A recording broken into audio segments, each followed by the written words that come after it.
B92.7 is KBMW Breckenridge Wapaton. All the hits from 2KM today.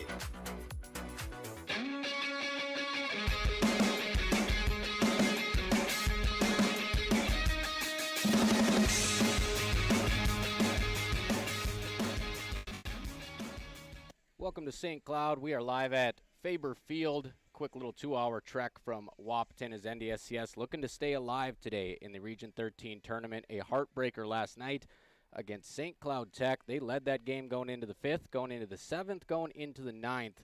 They watched a 4-run lead disappear in the bottom half of the 9th. A walk-off infield error on a potential game-clinching double play, and NDSCS falls 13-12 to St. Cloud Tech. They are 1-1 in the tournament, however. They win this one, they play again at 5, a chance to keep their season rolling. Let's take a look at round 1 when they knocked off 10th-seeded Minnesota North Hibbing. The Cats, the 7th seed in this tournament. In that first round game, Tori Ulick 1 for 2, a pair of runs. Mason Almaris 1 for 4, 6 RBIs. It was his inside-the-park home run that broke things open in the 8th inning. Max Heen 1 for 5 with an RBI. Skylar Fields scored twice. Ryan Lave scored once. Dawson Crow had a big day at the dish and played behind the dish. He was 4 for 4 with 3 RBIs. Haven't been in contact with the team this weekend. Of course, it's Mother's Day weekend, and we got the wild child, 15-month-old at home. But I'm assuming he picked up an injury in that game because he was lifted for a pinch hitter despite being 4 for 4 with 3 RBIs. Skylar Blado stepped behind the plate to replace Dawson Crow, and Blado also played in Game 2, so we'll see what Crow's availability is like today. Again, his average hovering around 200 on the year, but his average right around 300 with runners in scoring position, and a big clutch day again for Dawson with 3 RBIs. Ben Klaus back from that bruised finger, badly bruised is the verdict we got. They thought it was broken. He missed a couple weeks. 2 for 4, 3 runs scored. Welcome back to the Wildcat lineup. Carter Maggio, the Castleton product, 1 for 4, a pair of runs, a pair of RBIs in the 8 spot. And Stanley Belaski, 3 for 5 in the 9 hole. So 6, 7, 8, 9. They go for 10 hits in that opening round game. Not bad for the bottom of the order for NDSCS. Hudson Versteeg, he started the game. The big lefty went 5 innings, 5 earned. He did have 6 Ks. Jack Davies, excellent long relief, 4 innings, 2 hits allowed. Just 1 run, 3 Ks, 2 walks. Taking a look at the round 2 game last night. The winner's bracket, both teams 1-0. Number 7, NDSCS, tried to knock off number 2, St. Cloud Tech. They had them on the ropes as they led this one 5-3 through 4 innings, 9-8 through 6, and a 12-8 lead going into the bottom half of the 9th, and the wheels kind of came off. Garrett Solberg, he did enough. A quality start, 5 1/3 innings, 8 hits, 4 earned runs, just 2 Ks for Solberg. Trace King came in. He brought the strikeout package, 2 2/3, 3 hits allowed. He did get tagged for 4 earned runs, but he fanned 5 batters. And Nick Zock inherited a couple runners in the bottom of the 9th. Just a third of an inning pitched. He gave up 3 runs. 2 of those went on the line of King. 2 walks, no Ks for Zock. He did induce a ground ball that perhaps could have ended the ball game on a double play. It was ruled an E5, and that's how St. Cloud walked it off to move to 2-0 in the tournament last night. Solberg, 101 pitches. Great stamina out of him after we saw him throw a 116-pitch complete game to beat Bismarck State back in Wapaton at John Randall Field. So the Cats are 1-1 after a 13-6 win over Hibbing, a 13-12 loss. And that's got to take a lot out of a team. You're leading the entire game for 8.5 innings and just back and forth. A lot of runs scored. It was 5-4 in the 9th, or 5-3 in the 9th. So those teams trading a lot of runs. So it takes a lot out of you physically and mentally, and anything could happen in baseball, but this is definitely a see what you're made of game. You can play a perfect game in baseball and still lose, but how the Wildcats come out today and set the tone is going to be the big difference maker today after just a grueling loss last night, a marathon game that took about 4 hours here. We'll be back in 60 seconds with the B92.7 pregame show. It's the Region 13 tournament from St. Cloud, Ridgewater, and NDSCS. I believe this is a 6v7 matchup, NDSCS being the 7th seed. I'll check the bracket when we go to break, and when we come back, we're just minutes away from the first pitch. I'd say about 2:15 here on B92.7 FM. You're listening to Wildcat Baseball. American by Wyndham, Baymont by Wyndham, and Travelodge by Wyndham are the preferred hotels of NDSCS Athletics. Coming to town for a game? Let me give you the address and phone numbers for all the hotels that got a big thumbs up from Willie Wildcat himself. American by Wyndham at 2029 210 Drive, Wapaton, 701-642-8365. Baymont by Wyndham, 1800 210 Drive, Wapaton, 701-642-5000. And Travelodge by Wyndham at 995 21st Avenue North, Wapaton, 701-642-8731. Go Cats! Cargill Wapaton is hiring for operations technicians. $28 an hour starting pay with $3,000 sign-on bonus. No experience needed. We will train. Great benefits and immediate PTO. Apply online at www.cargill.com/careers.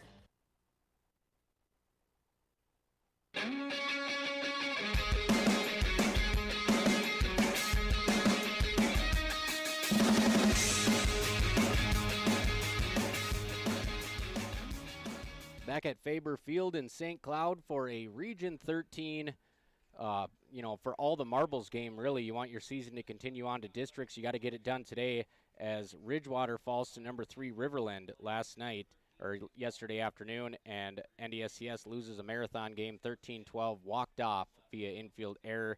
And both teams trying to fight to play again at 5 o'clock. NDSCS, a good spot for them here against Ridgewater. They beat Hibbing 13-6 pretty handily in that opening round game, and they gave St. Cloud Tech, the number 2 seed in this tournament, all they could handle in a 13-12 loss. Now they get a 6 seed. NDSCS right on that line as well, a 7 seed. So the Ridgewater Warriors, NDSCS Wildcats getting ready for first pitch here. One team's moving on to a district qualifier at 5 o'clock tonight. I'm Robert Wanek here on B92.7. You can watch this game on KBMW News Live YouTube, streaming 2 camera angles here. Had to hurry up and get things squared away because I was running a little behind.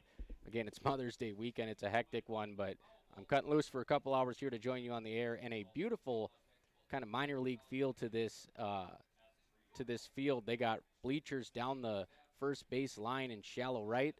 They have a nice little deck, a little drinking deck if this were a pro baseball stadium down the left field line. It's double tiered, wood grain, really nice look to it. They have signage across the outfield fence, and the only bad thing about that is it kind of covers the vining on the fence. We got a little Wrigley feel here. Scoreboard is in left center field, and we got some big targets for these batters today in the meat of the order as we have some billboards out there, Little Caesars, Roto-Rooter, and they also have a Jumbotron out here. It doesn't look like it's in action, but that's pretty sweet when you're talking about JUCO baseball. So great look to the field here. It is lined with evergreens all around, so the batter's eye is true. And we also have some we also got a field right next door to us here, too, so just a great complex to play college baseball. Let's get a look at NDSCS schedule here. I do believe they played Ridgewater in Florida as part of their trip during that spring training slate. As we pull that up for you, they're going to jump into the starting lineups. We'll give them to you as they come to the plate today on B92.7. Again, running just a bit behind here as we pull up the Wildcats baseball schedule. And they did indeed face Ridgewater, and it was a sweep at the Russ Matt Invitational, 16-6 in Game 1 way back in March, 6-1, a lot tighter in Game 2. So the Cats trying to make it a season sweep of the Warriors. We'll take one more quick break. When we come back, it's Region 13 playoff time, baby, B92.7, where the B stands for baseball, and streaming live on KBMW News Live YouTube.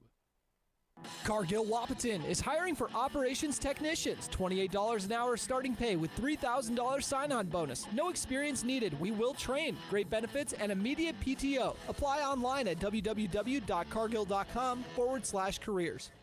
McGough Construction is a proud supporter of Wildcat basketball. We're grateful for the numerous construction projects that we're managing in the region, including NDSCS's Precision Ag and Diesel Complex. Building for the next generation, we are committed to the community. Go Wildcats from McGough Construction.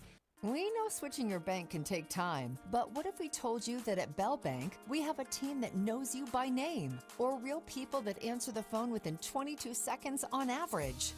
When you bank with Bell, you get local customer service you can trust that will never hit you with sneaky fees. Make the switch to Bell Bank today. It's worth it. Visit www.bell.bank/new to learn more. Bell Bank, member FDIC. At Corner Drug, our dedicated team works together with your medical providers to bring you the very best in pharmacy care. With our MedSync service, we synchronize your prescriptions so you can pick them up all at once, saving you time. Plus, with Health Pack medication packaging, we organize your medications into easy-to-use packets, helping you take the right dose at the right time. As a locally owned independent pharmacy, we care about our community and support NDSCS men's and ladies basketball. Go Cats! Corner Drug Health Mart, caring for you and about you.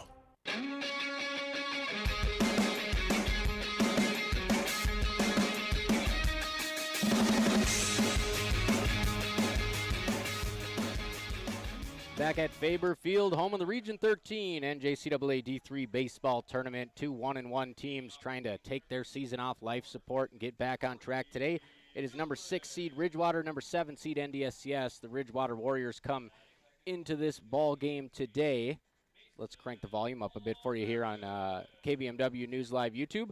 Ridgewater comes into this game today with a record of 18-16, above 500. A bulk of that damage done in conference, 14-4. And now, folks, it's important to consider that the Mondac Conference, where Science School plays, it's a murderer's row compared to Ridgewater's competition. NDSCS playing a ton of scholarship schools. They drop down a level to D3 for this tournament, where they fare much better. So 18-16, they are batting .299 on the season, a nice healthy .423 on base, just 9 homers. So NDSCS with just 3 homers or 4 homers on the year. Neither team's going to kill you with power, so that'll be something to watch today. NDSCS comes into this game 14-26. Should they win this 2 o'clock game and go on to win tonight, let's not get ahead of ourselves, but they could tie their program record with 16 wins in a season that was set last year. They are 14-26 on the season, but they played much better as of late, including a home sweep over Bismarck State College for the first time in school history. NDSCS on the year batting .260, getting on at a .372 clip, up to 5 homers on the year, and they are led by Tori Ulick in the leadoff spot. That kid had 4 walks to set the table last night. Just kind of had an on-base binge for NDSCS. He scored 4 times in that 13-12 loss. Mason Almaris with 6 RBIs in the opening game. And the man on the mound, he's back after a bad finger injury. Saddled him for 2 weeks. It appears that it's going to be Ben Klaus out there, the West Fargo Cheyenne product. And boy, he was showcasing his strikeout stuff up until that injury. Nobody on this team is going to wow you with their ERA, but Klaus, he's got that punch-out potential that we should see on display today. The sophomore's 5'10". He's a righty. And on the season, his pitching stats, as we get those pulled up for you, pretty good stuff. Enough to keep you in the ball game for sure. He's just 1-4, but he's eaten up 35 innings. He's got a 10.7 strikeout per 9. And his ERA on the season, so I'm not sure they have extended pitching numbers for us here, as I'm not seeing them. I believe he's hovering right around 4.3 for his season ERA. So kind of Brad Radke numbers that'll keep you in the game, but much better strikeout numbers than the once 20-game winner Brad Radke had inside that Metrodome. So we're just moments away from starting this game here, and here's how the lineup will roll out for Ridgewater. In the leadoff spot, Max Oatman. He is playing shortstop, wearing number 12. On deck, it is Mason Macheski. He is wearing number 1 behind the plate.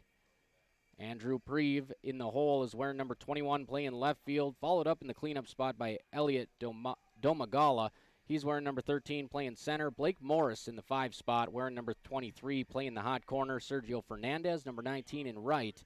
Joe Liebel playing first, number 24. Riley Deacon DHing, wearing number 10. Kale Nelson, number 4, playing number 4 at second base. And rounding it out, Gabe Roman, number 14, pitching. And we are about ready to rock here. First pitch presented by NDSCS, the science of learning by doing. Ben Klaus, ready to battle. Klaus working out of the windup, belt-high leg kick. First delivery just misses the outside edge, 1-0. Wildcats going out in black today. Black lids, black jerseys. Science in red letters across the chest plate, white pants. The 1-0's on the way, and then nearly hits the batter, 2-0. So too far outside, too far inside for Klaus. Ridgewater wearing the red tops, black numbers and lettering with white outline, gray pants, with a red line down the side, red and white Nikes. And the 2-1 misses chest high, and the first batter Klaus sees after that finger injury sees 3 straight balls from the righty. Klaus trying to shake off some rust. I'm not sure how much throwing he could do in the meantime with that finger. And he will hit the zone there with a fastball that kind of dives away from the batter and just catches the edge.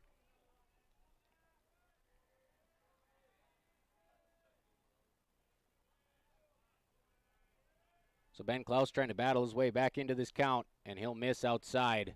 That's going to go off the glove to the backstop. So that's a 5-pitch walk for Klaus. That puts Oatman on base. Top of the first here. Game time about 2:08 today, a little bit cooler as well. Fantastic day for baseball as it is really calm here in this kind of little bowl that we got at Faber Field. Macheski at the plate. Oatman on first base. Klaus out of the stretch. He shows bunt, pulls back, and that one must have been above the belt there. Klaus falls behind again.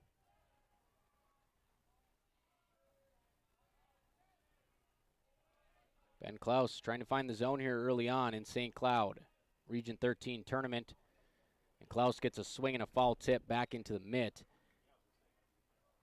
Catching today for NDSCS, Ryan Lave, as Dawson Crow, after that 4-for-4 game, appears to be on the mend. 1-1, he'll try a pick at first. Going back hands first is the runner, easily in. So Klaus changes the cadence a bit here after a walk to the leadoff man. Klaus versus Macheski, top of the first. He shows bunt again, and pretty good one to the left side. Charging play by Stanley Belaski, throws it, falls over, gets the out. So Stanley Belaski, good first step from third base, and he had to go all the way to the mound to get that one.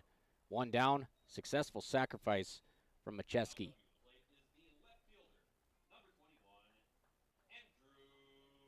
That brings up the left fielder, Andrew Preve. Big kid. He's going to dig in the way back of the batter's box, give himself some time to see the pitch here. Slightly open stance, bat rests on his shoulder. He's right-handed. Pitch misses at the eye level, 1-0. So other than the sacrifice bunt, Klaus hasn't been able to get much. One swing and miss so far. Good lead at second base. Klaus delivers home. He'll go to the bender, and that one splits the zone. Count is 1-1. Both the second baseman and the shortstop playing yo-yo with the runner here as we got a big lead for Oatman. Klaus takes his time, comes set, glove rest face high. He'll fire from the stretch, and that one looked like it got a good chunk of the corner, but he won't get the call. 2-1.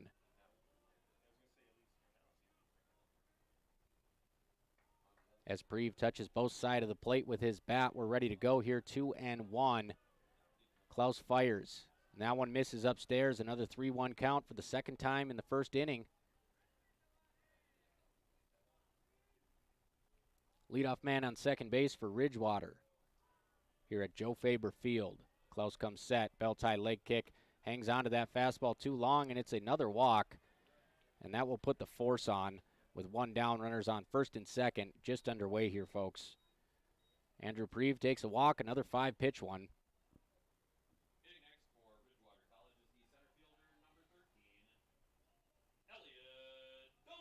That brings up Elliot Domagala.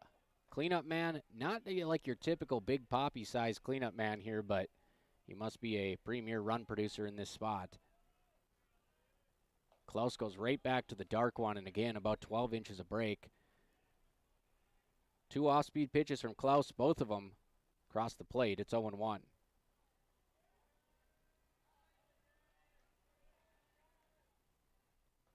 He goes right back to it, freezes the batter in his first 0-2 count of the ball game. Let's see if he can grab an out here. Domagala at the plate from Laverne, Minnesota. Righty on righty, 0-2 on the way. And Klaus, a pitcher's pitch on the outer half, can't get the call again. We've seen two four-seamers paint that outside, but just a bit off the plate. As Domagala this year hitting .260 with 18 RBIs, 4 doubles. 1-2, runners going to third. Throw on the way, it is behind. So a little bit late on the throw, both runners steal. But we're going to get a strikeout there protecting the runner with the swing. So the count is fresh now as we have 2 down in the inning. Klaus buckles down, focuses on the batter, and that brings Blake Morris to the dish. 2 runners in scoring position for Ridgewater. Big moment for Klaus here on the mound. Tries to get some bend on that one. It hangs high.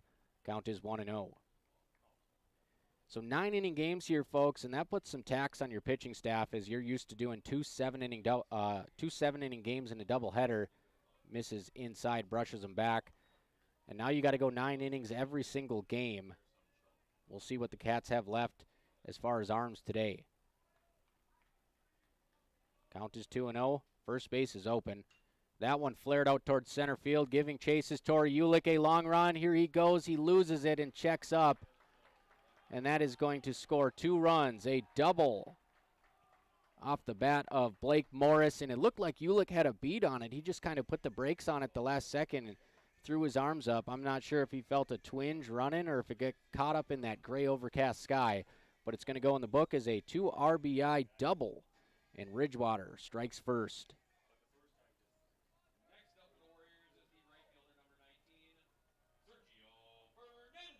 That brings up Sergio Fernandez, trying to keep this first inning rolling for Ridgewater. Nice quick move from Klaus as he throws to second, but the throw goes to the Keystone side, and he's unable to get the runner.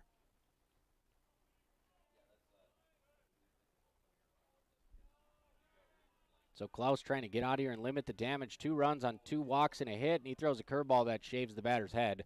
And the count is now 2-0 from Klaus.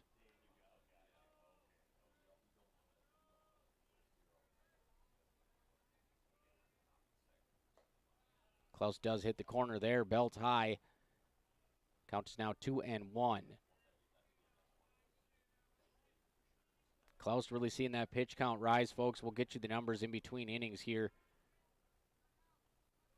So he comes set, 2-1, trying to even this count up and get out of the first inning. Gets a swing and a miss right over the top of that ball that appeared to have some sink on it. And it looks like Klaus's grip has been just fine after injuring that finger on his throwing hand, as he's definitely getting a lot of cut. A little bit of sweep on his pitches as well. Count is even at 2-2. And Klaus might have got a K there, but Lave couldn't hang on to it behind the plate. And, of course, Lave is typically the first baseman. Gold Glover over there, but now he has to catch with Crow out. And that moves the designated hitter Skylar Fields over to first. Count is now full. And Klaus slams the door on the first. Works around a couple walks and a double to strand 1 runner. But Ridgewater, left center field double by Blake Morris. That puts him up 2-0. We'll be back in 60 seconds with the bottom of the first. We'll get you Ben's pitch count. And we'll see if the Wildcats have a little response after getting walked off last night by St. Cloud Tech 13-12. This is the Region 13 Baseball Tournament. You're listening to B92.7 and watching on KBMW News Live YouTube.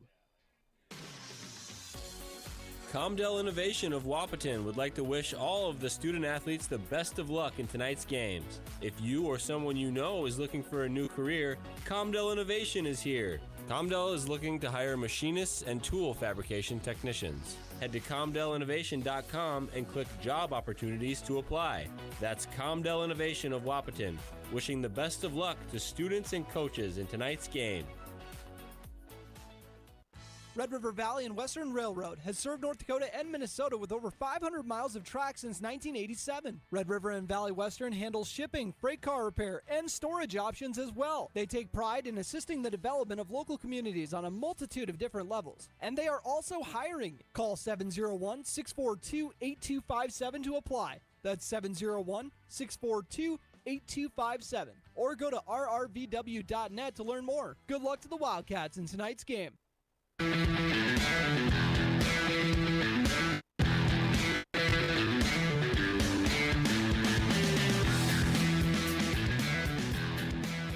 Back on B92.7 FM. My apologies if a couple of the ads cut out a little bit. We're working with the portable MiFi here at Joe Faber Field. Kind of a rustic environment here, a little bit old school. It's got a great look to it. Great day to have a baseball game. NDSCS falls behind in the top of the first, 2-0. Double by Morris to left center. Looked like Ulick might have had one of those signature Superman dives in store, but the ball just a bit too far away in the gap. So they score twice. Ben Klaus, his first start after that finger injury, gives up a hit and 2 walks in the first inning. He does get back to those punch-out numbers with 2 Ks, both swinging. And Klaus in that opening inning, 25 pitches, and that is not good when you're on Game 3 of the region tournament. Tori Ulick, who's been an on-base monster in this tournament, 4 walks and 4 runs yesterday. He'll lead it off for the Wildcats here in the bottom of the first. Winner plays again at 5 o'clock tonight with the trip to the district tournament on the line. First pitch to Ulick. He'll take that one at the ankles, 1-0. Tori Ulick, he's seen his numbers slide a little bit, but he's still doing an excellent job this year. .382 batting average at the top of the order. He's scored 39 times, and he has stolen 39 bases. If he gets on today, good chance we see the big 4-0. He's approaching 100 steals in his 2-year career here at NDSCS. And Ulick, good set of eyes up there, 3-0 in that last one. Again, just off the plate, and we have not seen many strikes on the outer half early on here. Count is 3-0. And Ulick will take all the way, 3-1. Ulick trying to set the table once again, getting on base any way possible. He takes the 3-1 about 6 inches off the plate, and Ulick has a 5-pitch walk. NDSCS is in business. Gabe Roman on the mound. Right-handed pitcher. And Mason Almaris will come up next, the right fielder out of Kindred for NDSCS. And boy, has he been clutch this year. Mason Almaris, 5'9" righty. Doesn't walk a whole lot. He does have a .339 batting average and 22 RBIs on the season. He's also got 15 stolen bases as that four-seamer clips the bottom of the knees, 0-1, with the speedy Ulick on first base. Almaris, 6 RBIs in the opener against Hibbing, 3 of them coming on an inside the park home run. They'll check Ulick at first. Looks like he's got a couple more steps if he wants it. And we'll see. It looked like he might have checked up on that ball, kind of like when you got a little tightness going on early in the game. So we'll see if he runs here. I don't see him rubbing his leg or anything. And he'll go. Throw is off the mark. Skips into center field. Ulick's going to think about it. Probably would have had third base as that one just kept on rolling. But he's going to stay put at second base. You don't want to make an early out on the bases. Steal number 40 for the pride of Wahpeton, Tori Ulick, 3-time post-20 American Legion state champion. He's had a fine JUCO baseball career up to this point. So the count is now 1-1 after that pitch misses the zone. Ulick in scoring position, Mason Almaris at the dish. Roman on the mound. He'll come set. Glove at the belt. High leg kick nearly hits Almaris in the face. The count is now 2-1. Not out of the ordinary for Ulick to swipe third base should he get a good enough lead here, especially with that high leg kick on the mound. Cats trailing by 2 in the bottom of the first. Ulick dancing all over the place. Pitch on the way to Almaris hits the dirt. That's what Ulick does. He's going to get in your head a little bit with those wheels. You do see him kind of stretching over there, trying to work something out. Looked just fine, though, when he swiped second. Mason Almaris has a hitter's count here, 3-1. And Almaris takes one just off the inner side of the plate, and that's going to be the second straight walk for Roman. And here we go. We got the meat of the order coming up for NDSCS. Brings up Max Heen as NDSCS will go lefty, righty, lefty in this lineup. And Heen is definitely a threat to bunt here from the left side. He can pull it or he can push it. Either way, there's some speed on the bases with a combined 55 steals between Ulick and Almaris. Righty on lefty here as the small-statured Max Heen steps up in the 3-hole. He'll square around to bunt. He'll pull it back. Pitches a strike. Ulick going to third. Almost got underneath the tag. And it looks like third base coach Jake Ulick wanted that call, but he's shaking his head. throw got there in plenty of time. Almaris takes second. Ulick gunned down at third base.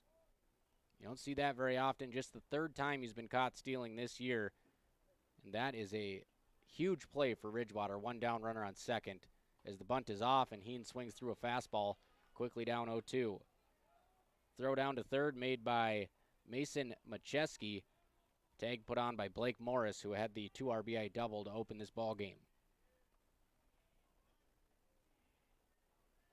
Heen facing an 0-2 hole. And he'll take one just millimeters off the outside corner. And that pitch is not there today. Count is 1-2 now to Max Heen. Boy, that is a close pitch to take on 0-2. As Roman comes set, takes a peek at Almaris. Nobody holding him on. That one is hit hard down the right field line into the bullpen area. Foul ball. Heen just a little too antsy on the 1-2. Might have been a change as he got the barrel way out front, fouls it off.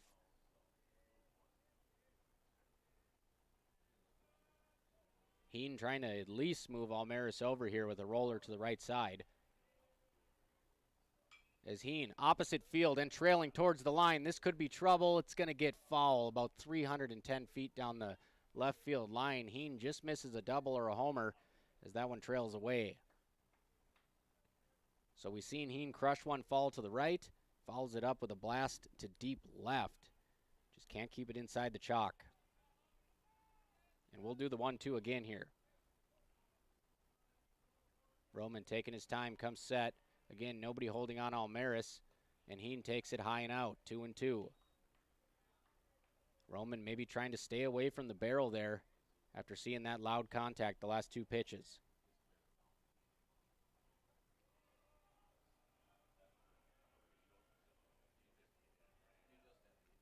As Heen tries to turn on that one, fouls it off his shin. He's putting together a nice AB here after falling behind 0-2. Runner on second. Ulick thrown out trying to steal third on a double steal. Fake bunt situation, I believe, as Heen pulled back and took a strike. And now Heen has the count at 2-2.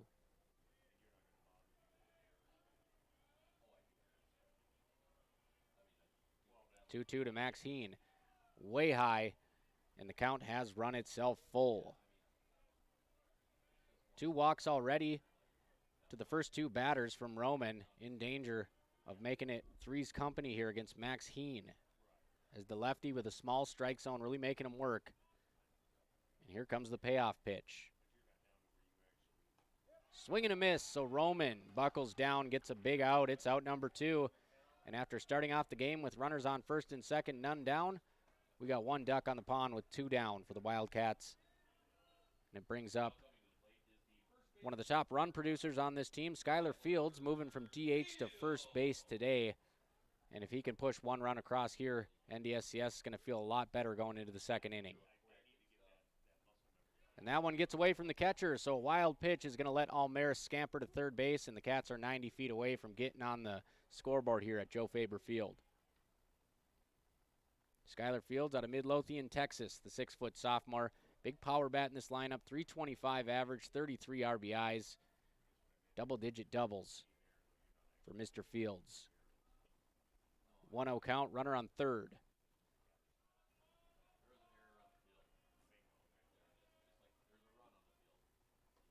Big swing and a miss from Fields as he let that front hand fly but couldn't connect. 1-1. He's got the big one-arm follow-through. So he digs back in, crowding the plate. And the 1-1 nearly clips him on the elbow, but it also nearly crosses the plate as his elbows are hanging over that chalk on the inside of the right-hand batter's box. Fields touches both sides of the plate. Little bat point to the mound, and Roman comes set. Fields hits that one high to left field. Should be routine. Coming in to make the catch. And Ridgewater closes the book on the first inning. They throw Tori Ulick out at third base, and they strand Mason Almaris at third, working around 2 walks in that inning as Roman's able to get a strikeout and a flyout to end the frame. We'll be back with the top of the second. Ridgewater with an early 2-0 lead over the Wildcats. Reminder, folks, this is a 9-inning affair today. We are into the Region 13 tournament. It is playoff baseball on B92.7 FM. American by Wyndham, Baymont by Wyndham, and Travelodge by Wyndham are the preferred hotels of NDSCS Athletics. Coming to town for a game? Let me give you the address and phone numbers for all the hotels that got a big thumbs up from Willie Wildcat himself. American by Wyndham at 2029 210 Drive, Wapaton, 701-642-8365. Baymont by Wyndham, 1800 210 Drive, Wapaton, 701-642-5000. And Travelodge by Wyndham at 995 21st Avenue North, Wapaton, 701-642-8731. Go Cats! Cargill Wapaton is hiring for operations technicians. $28 an hour starting pay with $3,000 sign-on bonus. No experience needed. We will train. Great benefits and immediate PTO. Apply online at www.cargill.com/careers.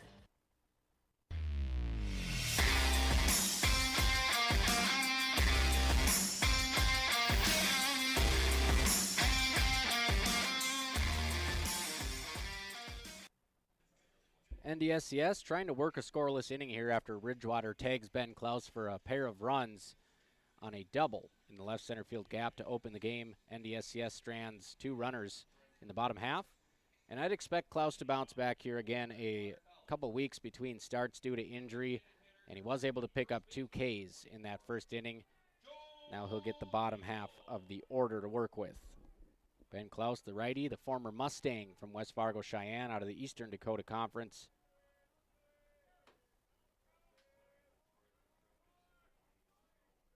And he'll fire the first pitch. Top of the second inning, gets a check swing for a strike.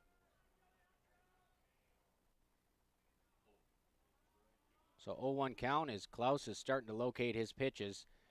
He'll throw one with some cut that's flied over towards first base, giving chase is Fields. He's going to make a catch right on the line, so a good sign out of him as he's replacing Ryan Lave. He hasn't played a lot of the field this year, has Skylar Fields, as he's been the DH, but he makes a nice catch there.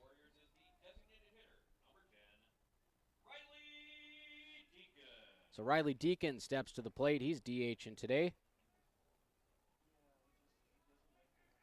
Deacon batting in the 8th spot. Nobody on, 1 down. As Klaus goes right back to that off-speed pitch and drops it in. Not a lot of zip on it. It's a little looping, but it's getting the job done. 0-1. Klaus goes right back to it again. Deacon tries to duck it, but it goes right across the belt. 0-2. And we'll see if Klaus sticks with what's working here or if he tries to sneak a 4-seam by him after 2 slow ones. Klaus does go to the 4-seam. He elevates and leaves it out of the zone. Count is 1-2. Ben Klaus already looks a lot sharper here in the second inning. Trying to pick up his 3rd K. That one hit to center field. Torrey Ulick coming in on it. And he'll be right underneath it for the out. 2 quick outs here from Ben Klaus as he settles in against this Ridgewater lineup, trying to get the 3rd here before he has to flip the card around and face that top half.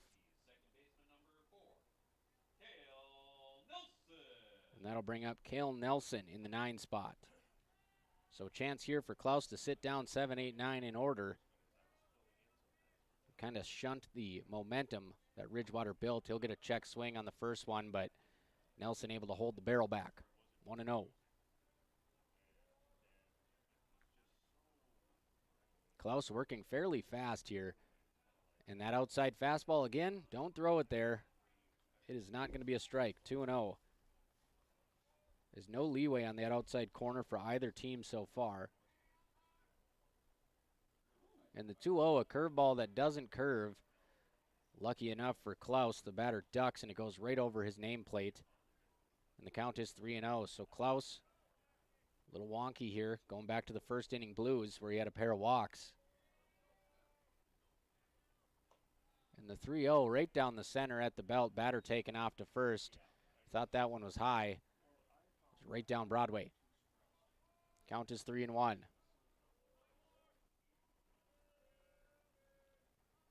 Klaus taking a long look here. Big pitch. He enters the windup. Klaus delivers. And that one is all over the plate, and he has fought his way back to a full count. We'll see if Klaus can end the inning with some fireworks here. Already a pair of Ks.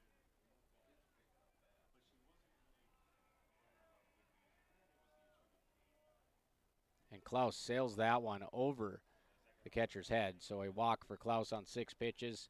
And Ridgewater has a 2-out base runner. They lead 2-0 here in the top of the second inning. Once again, both teams coming in here in the tournament trying to get to that district qualifier. NDSCS falling last night 13-12 in 9 innings to St. Cloud Tech. A golden opportunity to knock off the 2 seed as they led 12-8 entering the final inning. Just couldn't get it done. So win or go home today for the Cats. Runner on first base, 2 outs. That one hit very hard to left field. Trailing, it's going to be at least to the fence. And it hits the base of the fence, bounces back in. It's going to need to be tracked down by Heen. He'll hit the cut at third. We may have a play at home. Throws late. The runner is stranded between third, but the catcher can't handle it. So Ryan Lave behind the dish, the traditional first baseman getting called to play there today. They had the third out at third, but he couldn't get the transfer. A double off the base of the fence there for the leadoff man. And Ridgewater leads 3-0 here at Faber Field. That one was hit hard on a rope as Oatman drills it. 3-0. That brings up Mason Macheski. Wildcats had 2 outs in short order to begin this inning, but a walk and a booming double to the fence. 3-0 as Klaus tries to clear his mind and fires a strike at the belt. It's 0-1. And Heen almost got to that ball. He was so close on the warning track that when it hit the fence, he had to chase back to the outfield to pick it up. And a swing and a miss from Klaus. And that will end the inning as that was a 2-strike pitch. And Ben Klaus with 3 Ks, but he's also given up 3 runs. And the Wildcats, they got to go here. Region 13 tournament, bottom of the second inning. Joe Faber Field, you're listening to NDSCS Baseball on B92.7 FM, Ridgewater, 3-0 after 1.5. At Corner Drug, our dedicated team works together with your medical providers to bring you the very best in pharmacy care. With our MedSync service, we synchronize your prescriptions so you can pick them up all at once, saving you time. Plus, with Health Pack medication packaging, we organize your medications into easy-to-use packets, helping you take the right dose at the right time. As a locally owned independent pharmacy, we care about our community and support NDSCS men's and ladies basketball. Go Cats! Corner Drug Health Mart, caring for you and about you. Get your vehicle back on track with Smith Motors Fresh Start Tire Event. Buy 3, get 1 for $1 on select tires. Find a better price elsewhere within 30 days of purchase, and Smith Motors will refund the difference. Need shocks and struts? Get up to $80 in rebates, along with $40 in rebates on brake pads and brake rotors. Plus up to $40 in rates on TPMS sensors. Small town friendly, big town deals. Smith Motors, your certified Chevy and GMC dealership in Wapaton. Visit smithmotors.com.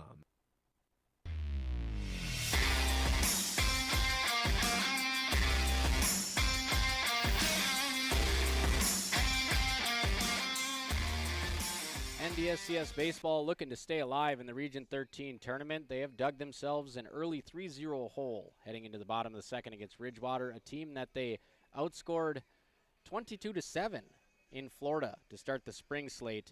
Ridgewater coming in here seeded number 6, the Cats seeded number 7. NDSCS has scored 25 runs through 2 games of this tournament, so it might be time to turn the bats on here as we head to the bottom of the second with Ryan Lave, the catcher, at the plate.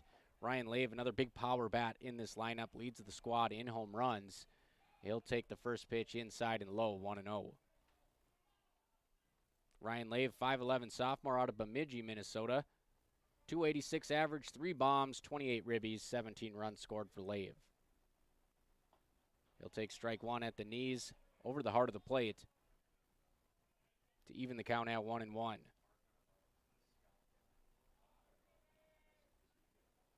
Lave takes the 1-1 across the letters, and he's up in the count. Cats yet to record a hit so far. Second time at the plate here for the lineup as Roman is settled in nicely.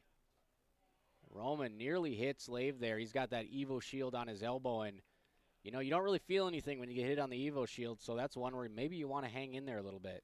Count is 3-1. Lave spits on the 3-1, fouls it back into the parking lot. And the count is full. Beautiful field here, Faber Field. We got a golf course right over the fence. And that one just misses inside knee high, and Lave lucks out with a walk there. Cats have the leadoff man on, bottom 2, trailing 3-0. Golf course actually wraps around what appears to be the entire outfield. So we see some people out enjoying a beautiful mid-70 degree day here. 69 degrees at game time, actually. And Carter Maggio out of Castleton steps to the plate using the multicolored Louisville Slugger. Trying to get this lineup going. He's been pretty good in this tournament so far. He takes strike 1 at the knees. We talked about that bottom of the order production against Hibbing. 10 RBIs, or 10 hits, 7 through 9. And Maggio flails at a pitch that drops off the table. He's down 0-2, and that one was nowhere near the strike zone. So Maggio going to have to choke up and fight his way back into this count against Roman. That one nearly hits him in the cleats, 1-2, and that's the thing about Ryan Lave. He is not going to steal. He's got about a 6-inch lead over there, anchored to the bag. Cats are going to have to go base by base here till they get to Stanley Pulaski with a little bit of speed in the 9-hole. Maggio lives to see another pitch. He fouls it back into the netting, and the Cats have done a good job with 2 strikes of at least upping that pitch count for Roman, as we have no idea where Ridgewater is here in their pitching order for the tournament. As you kind of got to throw your guys because you got to win. Can't be too strategic. Check swing, and Maggio holds off. That one swept its way from the inner half all the way off the plate. And a good job tracking it by Maggio, and the count is 2-2. Roman comes set, runner on first, 2-strike count. Carter Maggio fouls another one off. This one goes to the right field parking lot. And Maggio has done a good job putting bat to ball here after falling behind 0-2. Just one bad swing at the beginning of the count, but you got to keep a short memory in this sport. Maggio trying to win the AB. Roman fires. Maggio once again flares it to the right side, foul. And this is allowing the dugout to see a lot of pitches, get their timing down against Roman. Roman so far, 1 inning, 2 walks, 1 K, up to 27 pitches. Maggio hits that one up the middle to center field. It's down. And they're going to send the runner, and boy, the throw is off the mark. And it's going to pay off as Lave gets in there. We're dogging his speed. He hits another gear. Feet first slide for Lave, and the Cats have runners on the corners. Carter Maggio. Incredible at bat for the Castleton product. As he goes to right center and drops one in. That'll bring up Trace King, wearing number 9 for the Wildcats. Runners on the corners, none down, bottom of the 2nd inning. Trace King, the sophomore, 5'10", out of Linton, North Dakota. King on the year, small sample size, but he is hitting .297. So he'll take the first pitch off the plate. Catcher has a little trouble squeezing it. Doesn't do the pitcher any favors. King with 4 RBIs, 3 runs, and a little bit of speed from Trace, 5 steals. He has just 41 plate appearances. 1-0 on the way to Trace King. It's a wild pitch. Takes a favorable bounce, but not good enough as Lave once again slides in, and the baseball bounces off his knee past first base. That allows the runner to advance to third, and the Cats are seeing the ball bounce their way. They must have said a prayer to the baseball gods after that 13-12 loss last night. And it's 3-1 as NDSCS gets on the board.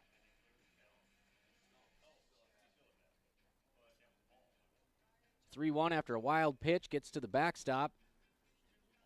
And Trace King has a runner in on third base. He represents the tying run at the plate, and the Cats have no outs in the 2nd inning. And Lave slid into home, and the throw hit him in the kneecap and bounced all the way to first base. And that one misses as well, and suddenly Trace King is up 3-0, and Roman is really trying to find it here. He looks a little bit frustrated on the mound, catching those throwbacks from the catcher. And a sacrifice fly here, or a walk, as that one misses, and the outer half has dried up on that plate for Roman.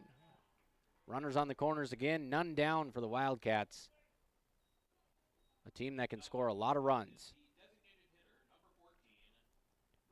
And Wrigley Gunderson, how about that? He's going to get an opportunity here in prime time, playoff time. The West Fargo product has 2 runners on base. As the first one hits Gunderson, and he'll head to first base. You saw him get his foot down in his load, and when he started his elbows forward, the pitch ran in on him, hit him right in the elbow, and the bases are juiced for NDSCS here in the bottom of the second. Gunderson used primarily as a pinch runner and a courtesy runner this year. He does a job at the plate.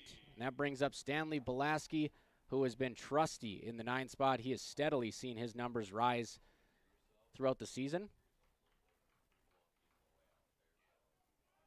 Belaski, the freshman out of Kindred, stands 5'9", batting from the right side. Belaski hitting .217 on the season. He does have 8 RBIs. Looking to up that total here. Bases loaded. Roman with nobody out. Belaski takes a hack at the first pitch, hit down the right field line, and just a little bit too much tail on it as it bounces off the foul fence. And that one would have scored 2 easily. Exciting game already, folks, here from Joe Faber Field, and we got 9 innings of JUCO baseball with NDSCS playoff lives hanging in the balance. Bases loaded. Belaski takes the second pitch downstairs, 1-1 count, and Roman's got nowhere to put him. Belaski gets the signs from third base coach Jake Ulick and digs back in. Roman comes set. Bell tie leg kick, he fires, and again, he misses down and outside. Belaski, good job there throwing his hand up to let Maggio at third base know that the pitch was still there at the plate. And the count is 2-1. We've seen a couple wild pitches already. So it'd be a good time for a gift if you're an NDSCS fan. 2-1. Belaski rolls it down the third base line. Play made by the third base coach, Ulick, in foul territory. Jake Ulick starting an amateur baseball team in Wahpeton this year. The Wahpeton Whoppers with that big old catfish as the mascot. They'll be playing their games at John Randall Field in Chankaba Park. Count is 2-2. Bases loaded for NDSCS. 9-man. Belaski at the plate. Belaski grounds it to the right side through the hole. That's going to be a base hit. They're going to send the runner. Throw misses the cutoff. Misses the catcher. Luckily, Roman, the pitcher, the third line of defense, stops it. We're all tied at 3-3 in St. Cloud. A 2 RBI single on 2 strikes by Stanley Belaski as he bleeds it through the right side with the first baseman playing on the cut. And NDSCS has erased a 3-0 deficit just like that with nobody out. And that brings up the top of the order, Tori Ulick. Ulick walked his first time up, was thrown out stealing third. And Ulick takes an off-speed pitch just off the outside corner, and Roman's upset here. He's digging in on the mound. Kind of snapped his glove at that throw from the catcher, and you can't blame him because that outside corner has been non-existent. The count is 1-0. Runner goes, looking to steal third base. Throw is on, but it's low, and the runner gets in, feet first. Wrigley Gunderson, that's what he does best. And the Cats have their second stolen base of the game as Almaris took second, and Gunderson takes third. Runners on the corners once again. And with Tori Ulick, the double play ball not really in effect with how well he runs. So a ground ball to the right side. Either way is probably going to mean a lead for the Wildcats here as we're tied at 3-3.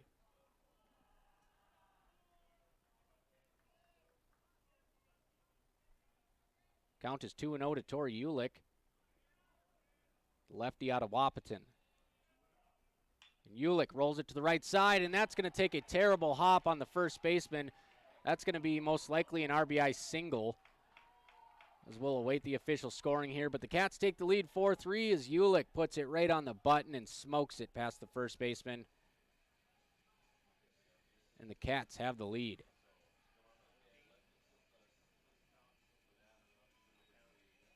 (4-3) NDSCS. Runners on the corners again, as that's been like a card game for the Cats today. We keep reeling it off. Runners on first and third for Mason Almaris.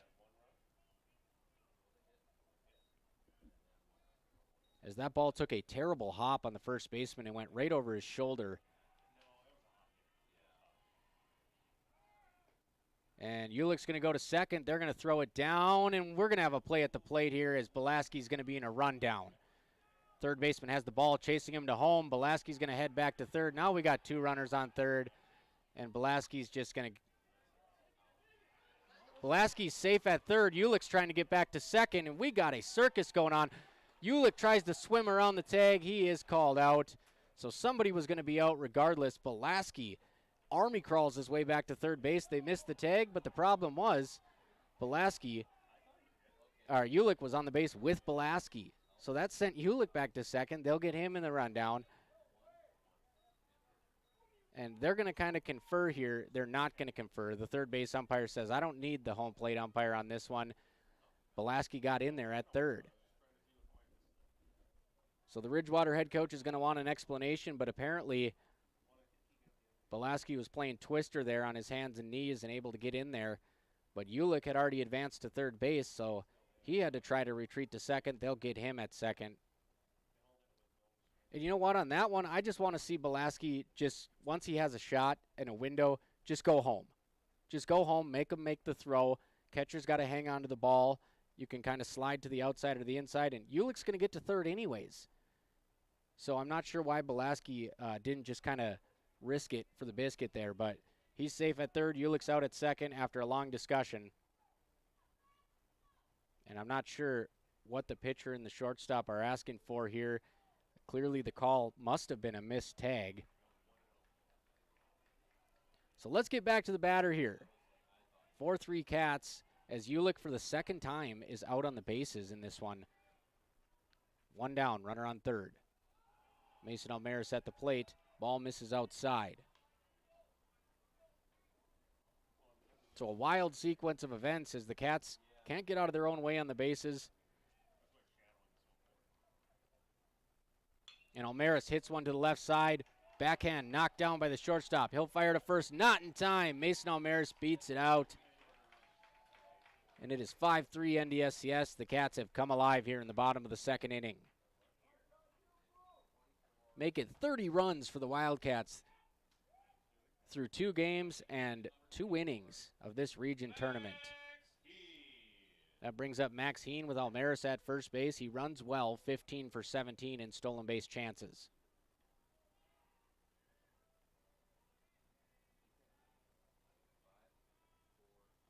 Heen shows bunt, pulls back. They don't throw it behind the runner.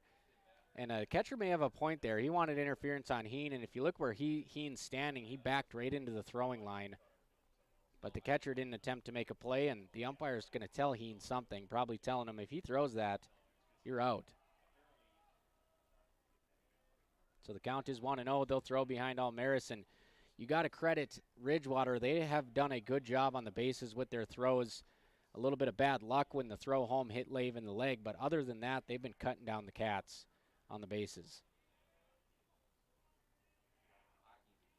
They'll throw behind Almaris again. He's in head first.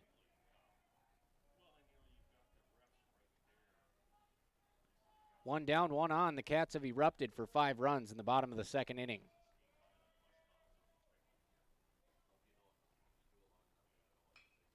Hard hit by Heen, dropped by the shortstop. He tries to pick it up and go to second, and he's going to get Almaris because he doesn't slide. Almaris is going to have a gripe with it, but he was out by a half step. He goes in standing, and just a poor choice by Mason Almaris, and a good recovery there by the shortstop to get the out. And there's 2 down, runner on first base. And on that play, if you're going to go in standing, you just got to run through the base. And then if you're safe, you're in a rundown, but you can't just go in standing and put the brakes on because slowing up cost NDSCS an out there.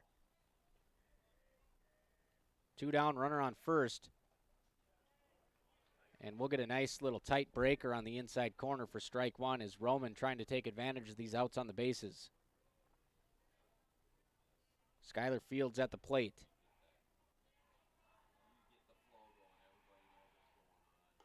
Fields takes it face high. Count is 1-1. We got a ball game, folks. 5-3, bottom of the second inning. It's going to be a long afternoon as we'll go 9 today from Faber Field. Cats trying to improve to 2-1 in the region tournament and stay alive with a 5 o'clock district qualifier. That one hit hard to center field, trailing, and a nice ranging play as the center fielder had his radar on that play to end the inning. So Ridgewater gives up 5 in the bottom half of the second inning as we approach the 3 o'clock hour. And we got a good one on our hands, folks, as these teams trading runs. Ridgewater scores 2 in the first, 1 in the second. Cats go scoreless in the first and drop 5 in the second inning. We'll be back from Joe Faber Field in about 60 seconds. I'm Robert Wanick on B92.7. You're listening to Wildcat Baseball and streaming live in 1080 HD on KBMW News Live YouTube.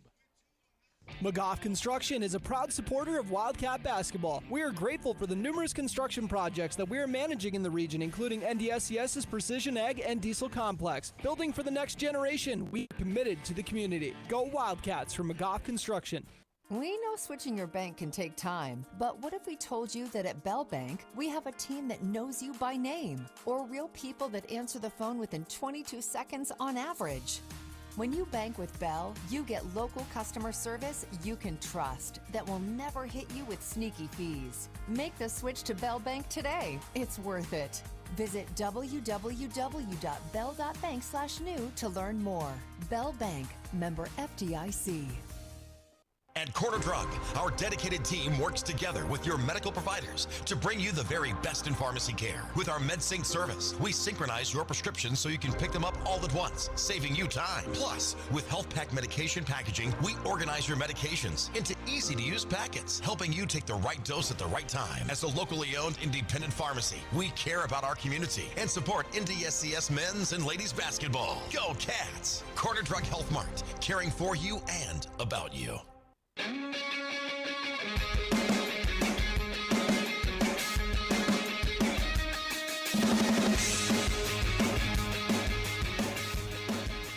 Top of the third inning, NDSCS found something that worked here in the bottom half of the second as they push 5 runs across.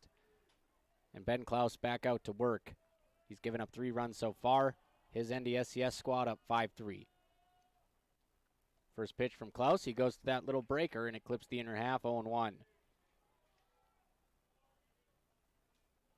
Torrey Ulick and Mason Almaris with a pair of RBIs in that inning. NDSCS already up to 4 walks after they drew 14 walks last night against the number 2 seed St. Cloud Tech.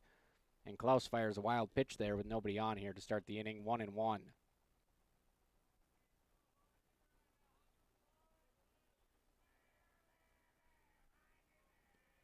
Klaus into the windup. 1-1, drops off the face of the earth and gets a sort of a swing there, and it's 1-2. Number 3 spot in the order, it's Andrew Preve. Klaus looking for K number 4 on the day. Breaking ball right down the middle of the plate, belt high, and Klaus can't get the call, and that is puzzling. Count is 2-2. And the 2-2 high cheddar, he gets him whiffing. Another strikeout for Ben Klaus, and that's what this kid does best. He will give up some runs, but he can take care of business himself on the rubber. Klaus gets the first man swinging and missing, and that brings up Elliot Domagala.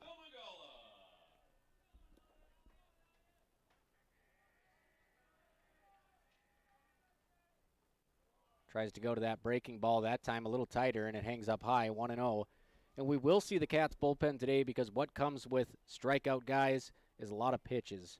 And Klaus had 30 in the first inning. Gets a swing and a miss on the high 4-seam there. And he's found something up in the zone here to the 3 and 4 guys. As they're trying to do damage, they just can't catch it. And Klaus pulls the string on another off-speed pitch, 12-6 style break, 1-2 count. Domagala at the dish. Righty on righty here. Klaus looking for back-to-back Ks to start the frame. And he'll get a little flare over the second baseman's head. It's going to drop. So a Texas League single right between Almaris and Majo. And that's a slump buster for Ridgewater as they look to crack into this Wildcat lead. Domagala off the end cap to right field for a single. Shout out to my old man, Robert Wannick Sr., if he's listening today. Hope he has fun at the Chihinkapa Zoo in Wahpeton with the little man. Should be a beautiful afternoon. 1 on, 1 out for Ridgewater here. As Klaus skips it in the dirt, nice block by Lave, and that's the first, real good catcher play we've seen from him today. Again, first baseman turned catcher with Crow out of the lineup. He blocks that one and keeps it right to his right to hold the runner at first.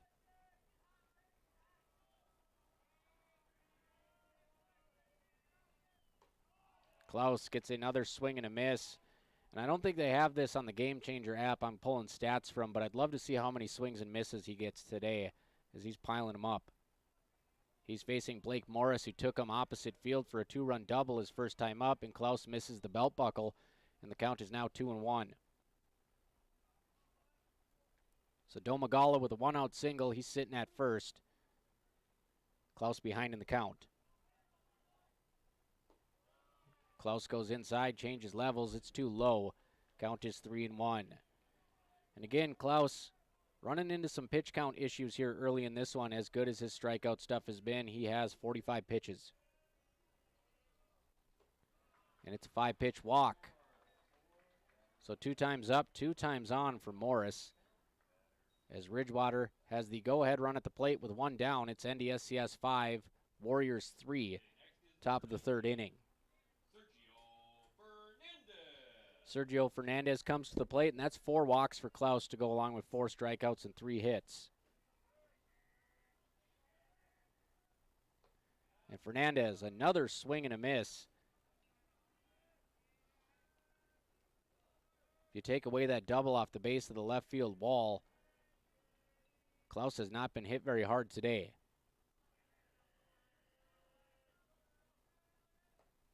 Klaus finds the outside corner. A good job by Lave pulling that one back into the zone. And 0-2 for Klaus. We've had some wild scenarios on the bases so far, some clutch hitting by both teams, and we're still just in the 3rd inning. As Ben Klaus gets another K. Make it 5 Ks through 2 2/3 innings for Ben Klaus. And that finger looks just fine out there as he's snapping those off-speed pitches and really pumping up the gas here on this Ridgewater lineup. Klaus looking to strike out the side and put his first scoreless inning in the box score.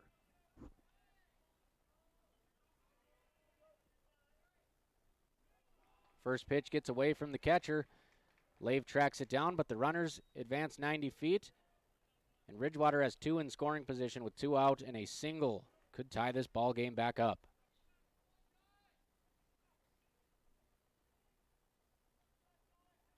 Joe Liebel at the plate. First baseman batting 7th, wearing number 24. He's up in the count 1-0. That one gets away from Lave. That's going to be a pass ball, as that one was not even very far from the strike zone. So a pass ball on Ryan Lave, and it's 5-4. Ridgewater trying to climb back in it. Again, Lave in unfamiliar territories here and a little bit of muddy waters behind the plate. Moving over from first base, and he lets up a pass ball at a very inopportune time. Tying run on third base, 2-0 count, 2 outs. Klaus to Liebel. That one clips the kneecaps. Count is 2-1 as Klaus with a good, just straightforward four-seamer there that stayed on a nice low plane.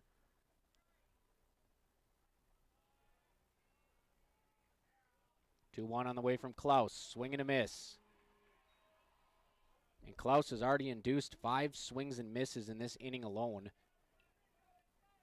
Reminiscent of Max Meyer's 14 strikeout game a couple weeks ago for the Miami Marlins. Deuce is wild on the scoreboard. Klaus goes upstairs and brushes the batter back, and the count is now full. This would go a long way into Klaus going deep into this ball game if he can get out of here right now. Payoff pitch on the way. Klaus overthrows it. Picked in the dirt, backhand by Lave, ball 4. So Klaus will have runners on the corners as he is over 50 pitches in this game already.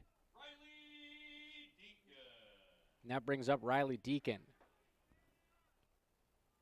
We did see Ben Klaus throw a 160-pitch complete game last year, so we'll see what the leash is. Klaus fires outside, so 1-0. Ridgewater threatening here, 5-4. We've got King and Majo playing short and second. Belaski and Fields playing third and first. Somebody's got to want the ball as we'll get a foul tip back into the glove. Outfield left to right is Max Heen, Tori Ulick, and Mason Almaris. No changes there. A lot of speed for the Cats. Big outfield, though. It's 401 to left center. That one misses high. It's 2-1. 325 to right field, 375 to right center, 401 to left center, 325 to left field.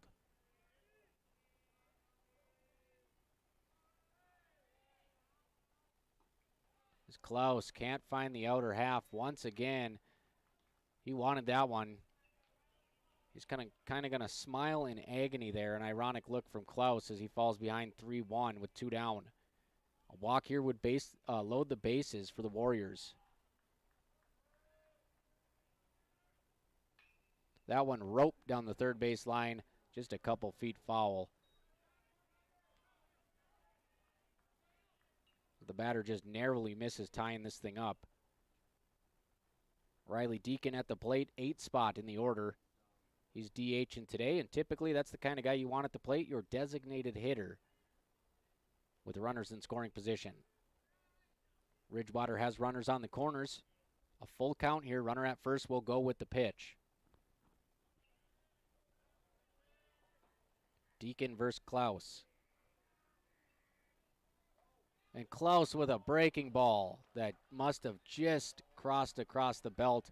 One of those catches that was surely, pitches that was surely in the zone when Lave caught it, but it had that up-down break, and it just touches everywhere but the box.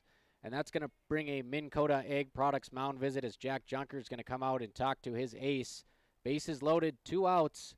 Klaus trying to get that third K and punch out the side here. 5-4 as Ridgewater has tacked on 1 here, and they trail the Cats by 1 in the third inning. We'll be back in 30 seconds. B92.7 Region 13 baseball tournament from St. Cloud. We know switching your bank can take time, but what if we told you that at Bell Bank, we have a team that knows you by name, or real people that answer the phone within 22 seconds on average? When you bank with Bell, you get local customer service you can trust that will never hit you with sneaky fees. Make the switch to Bell Bank today. It's worth it. Visit www.bell.bank/new to learn more. Bell Bank, member FDIC. Jack Junker uses pretty much all of his allotted time to try to get this train back on the tracks with the mound visit, and Ben Klaus has the bases loaded, 2 outs. As Klaus misses with the first pitch, nowhere to put the 9-man here. As Cale Nelson steps to the plate. 1-0. Nelson did not miss that pitch by much. He fouls it straight off the top of the bat, straight back, 1-1. And Nelson knows that Klaus has got to bring him something to hit here, so everybody's got to be on their toes in the field. 1-1 from Klaus. And that one just down, I believe, and the count is 2-1 as Klaus is nibbling at the zone. He's going to have to challenge Nelson right here. 2-1, hit hard up the middle. Tori Ulick makes a break on it. And that was hit hard, wrong spot as the center fielder Ulick comes in and grabs it. Klaus strands the bases loaded. Ridgewater scores 1, and the Wildcats head to the bottom of the third inning with a 5-4 lead in the Region 13 tournament from Joe Faber Field. We'll be back in 60 seconds on KBMW News Live YouTube and B92.7 FM. Take charge of your financial future with a proactive approach from Bremer Bank in Breckenridge. Did you know that Bremer offers more than just traditional banking services? We also offer investment, wealth management, and insurance services for all of your financial needs. Bremer can help you plan for your future and protect what matters most. The professionals at Bremer are ready to help you think ahead. Stop by Bremer today to learn more about our comprehensive financial solutions or call 218-643-8721. Comdell Innovation of Wahpeton would like to wish all of the student athletes the best of luck in tonight's games. If you or someone you know is looking for a new career, Comdell Innovation is here. Comdell is looking to hire machinists and tool fabrication technicians. Head to comdellinnovation.com and click Job Opportunities to apply. That's Comdell Innovation of Wahpeton, wishing the best of luck to students and coaches in tonight's game.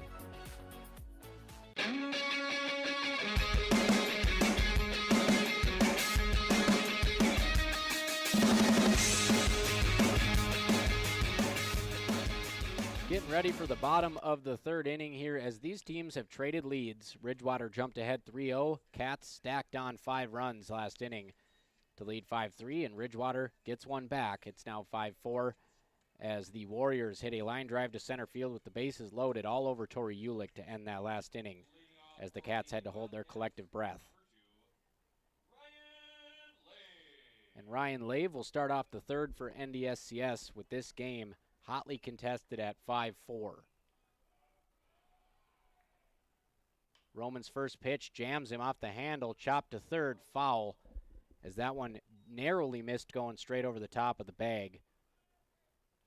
Lave, who not particularly quick, and as we say that earlier in the game, he slides into third and slides into home on back-to-back plays. But he probably would have got thrown out on that. Instead, it's a foul ball. So 0-1 from Roman. He'll miss inside, and Roman has run into some trouble. He's already given up 4 walks and 4 hits, 5 earned. Just 1 K.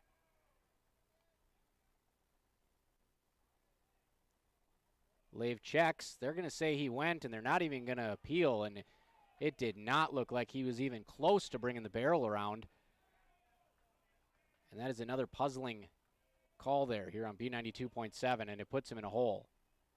1-2 is high, 2-2, and you got to ask for help on that unless it's obvious. And it looked like he was still in the thinking stages with his swing. 2-2 count. That one nearly hits him. Full count, so we'll see if that comes back to bite Lave or if he's able to battle his way to a walk here.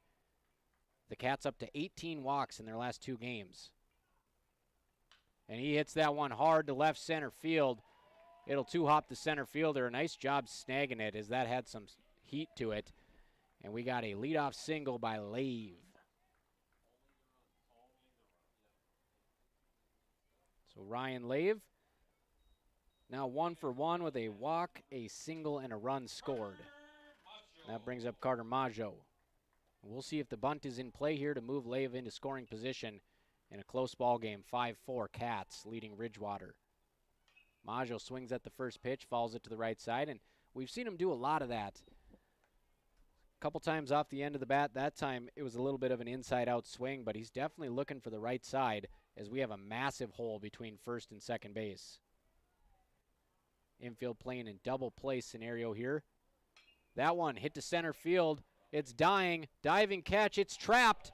He's going to pick it up. Lave's going back to first. He's got to hurry to get to second. A nice scoop by the second baseman to get him out. And Lave's got to be watching that play all the way through. So the center fielder made a dive for that ball.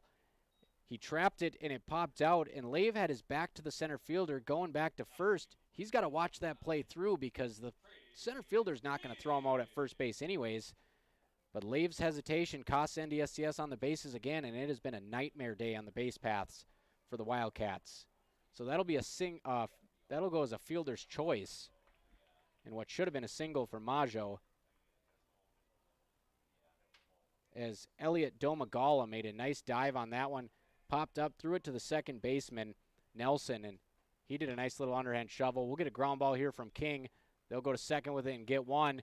They'll throw to first, and they don't get King. So back-to-back fielder's choice for Ridgewater, and suddenly they have two down. And the Cats have made several head-scratching outs on the bases so far, and they're lucky to be ahead 5-4.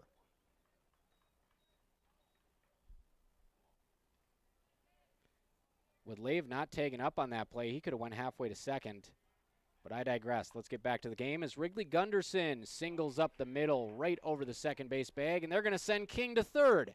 Here comes the throw. It's off the mark. It's going to skip towards the Cats' dugout. King's going to try to get home. Here he comes. He's in standing. So you get both worlds when you're aggressive on the bases, and Ridgewater throws it around as King comes around. And it looks like it's going to be an error most likely on the center fielder who threw that one to the third baseman. It was off the bag down the third base line. And the Cats tack one on, 6-4. Look at those wheels by Gunderson. He gets all the way to third base on the single and the throwing error. And Stanley Belaski hits it hard to center field. It's actually going to hold up. So I get ahead of myself. That will end the inning. It's an F8. But the Cats score one as they roll the dice, and they send Trace King on a single up the middle. The throw to third base off the mark, and he comes home. 6-4 NDSCS. Let's head to the top of the fourth. We got a ball game on B92.7, Region 13 tournament. Wildcats looking to stay alive and reach that 5 p.m. game. American by Wyndham, Baymont by Wyndham, and Travelodge by Wyndham are the preferred hotels of NDSCS athletics. Coming to town for a game? Let me give you the address and phone numbers for all the hotels that got a big thumbs up from Willie Wildcat himself. American by Wyndham at 2029 210 Drive, Wapaton, 701-642-8365. Baymont by Wyndham, 1800 210 Drive, Wapaton, 701-642-5000. And Travelodge by Wyndham at 995 21st Avenue North, Wapaton, 701-642-8731. Go Cats! Cargill Wapaton is hiring for operations technicians. $28 an hour starting pay with $3,000 sign-on bonus. No experience needed. We will train. Great benefits and immediate PTO. Apply online at www.cargill.com/careers. McGough Construction is a proud supporter of Wildcat basketball. We are grateful for the numerous construction projects that we are managing in the region, including NDSCS's Precision Ag and Diesel Complex. Building for the next generation, we are committed to the community. Go Wildcats from McGough Construction.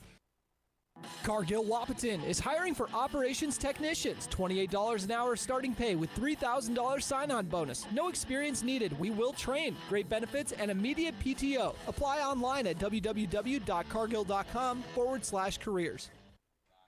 NDSCS is back here at Joe Faber Field, and they have a 6-4 lead. So last inning was a little bit wild as Carter Maggio improves his line to 2 for 2 today. He singles, scores a run. Trace King, he comes around to score. He has a walk and 2 runs. Gunderson singles up the middle. He comes around to score on a single by Belaski up the middle, and suddenly NDSCS has 7 hits. So Ben Klaus back up on the mound, watching that pitch count skyrocket, but keeping NDSCS out front as he nearly beans the batter with a curveball that does not curve.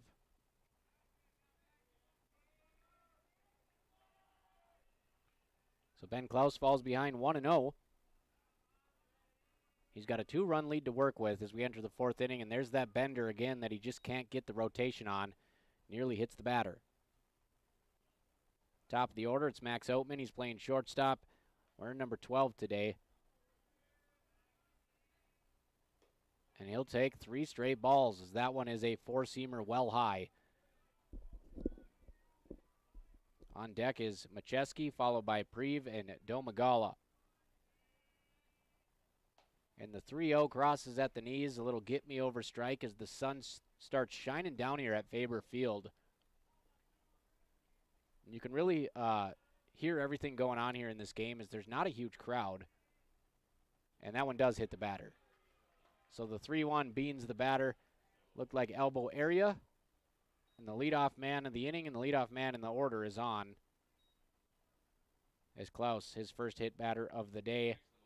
And a mixed bag out of Ben Klaus, but plenty of strikeouts. And that's how you get out of innings. Ben Klaus has 5 Ks already, but he has 6 walks in a hit batter. Only 3 hits against Klaus through 3. Macheski at the plate, open stance, righty batter, first pitch high and out.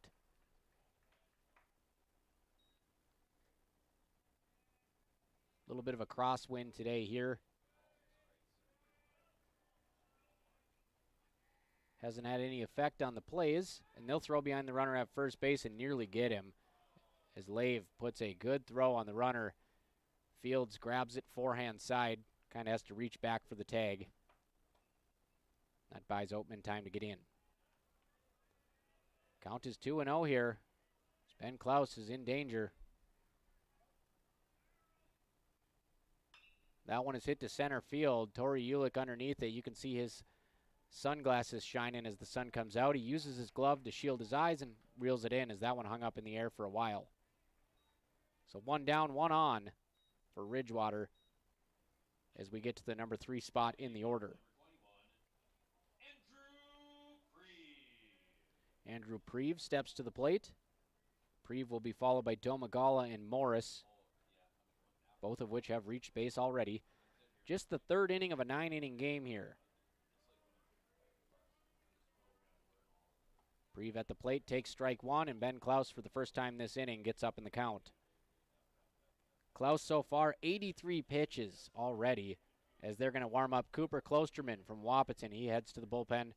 And a nice pitch there as Klaus takes about 10 miles an hour off, gets Preve falling forward. Count is 0-2. So Klosterman's warming up in the pen. Looks like Tate DeCook might be down there stretching as well. They'll throw behind the runner. They nearly get him again. So Oatman taking a nice healthy lead over there. NDSCS paying attention to him. And he's got a huge lead at first base. As Klaus gets a backwards K, catches Preve window shopping, looking for a good Mother's Day gift. He gets a strikeout instead. Ben Klaus with 6 punch-outs already in the 4th inning, excuse me. Now batting is number 13, Elliot Domagala. So there's 2 down, runner on first for Domagala. And Klaus goes right back to that outside corner, and suddenly the strike zone has appeared. 0-1.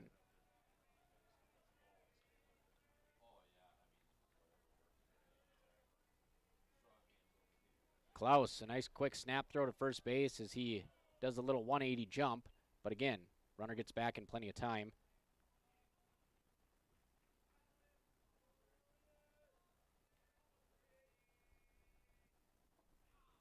Klaus finds the zone again, 0-2.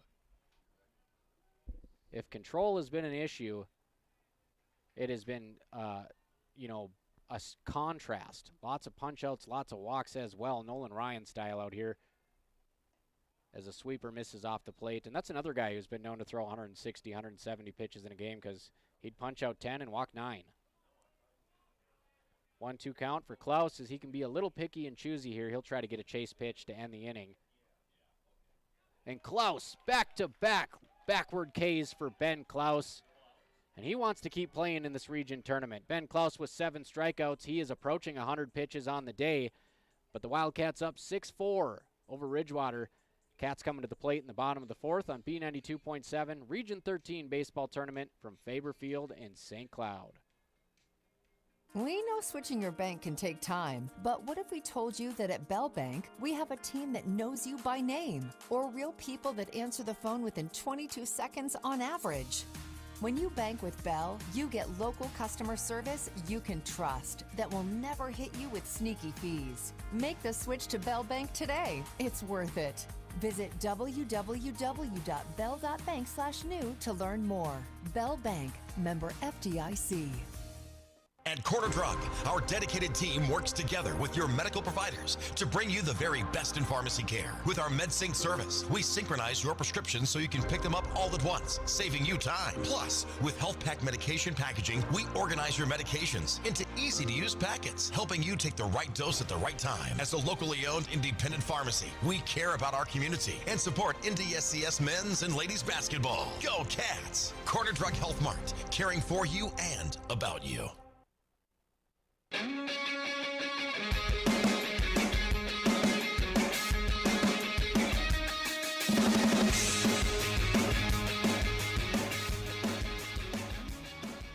Ben Klaus gets it done. He freezes a couple Warriors standing still in the batter's box. A pair of punch-outs to end the top of the half of the fourth, and NDSCS is clinging to a 6-4 lead here. What a beautiful day for matinee baseball on B92.7. And if you want to watch the game, head to KBMW News Live YouTube. We're running 2 cameras here in 1080 high definition, and the Wildcats have the top of the order up with Mr. Reliable, Tori Ulick, the fastest man in JUCO.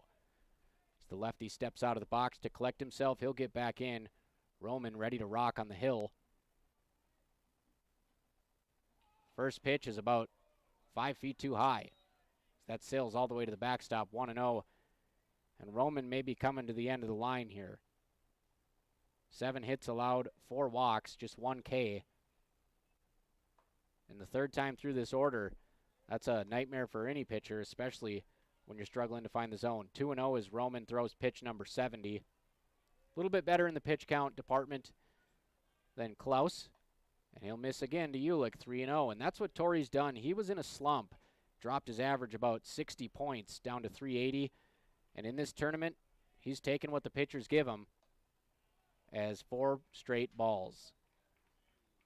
Ulick with 4 walks in last night's 13-12 loss to St. Cloud. He's got 2 more today. Everything you could ask for out of a leadoff hitter. That brings up Mason Almaris. Hitting in the 330s this season. Hit about 450 last year, believe it or not. And Ulick, who's already been thrown out twice on the bases today, once stealing and once in a rundown. As Roman goes to that 12-6 and surprises Almaris as it sails right down the center, 0-1.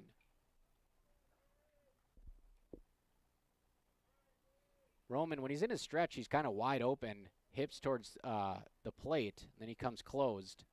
Gives him a good look at the lead. He'll fire home. Check swing there. Started the hands, but holds back, and Almaris is up in the count. The count is actually 1-1, excuse me.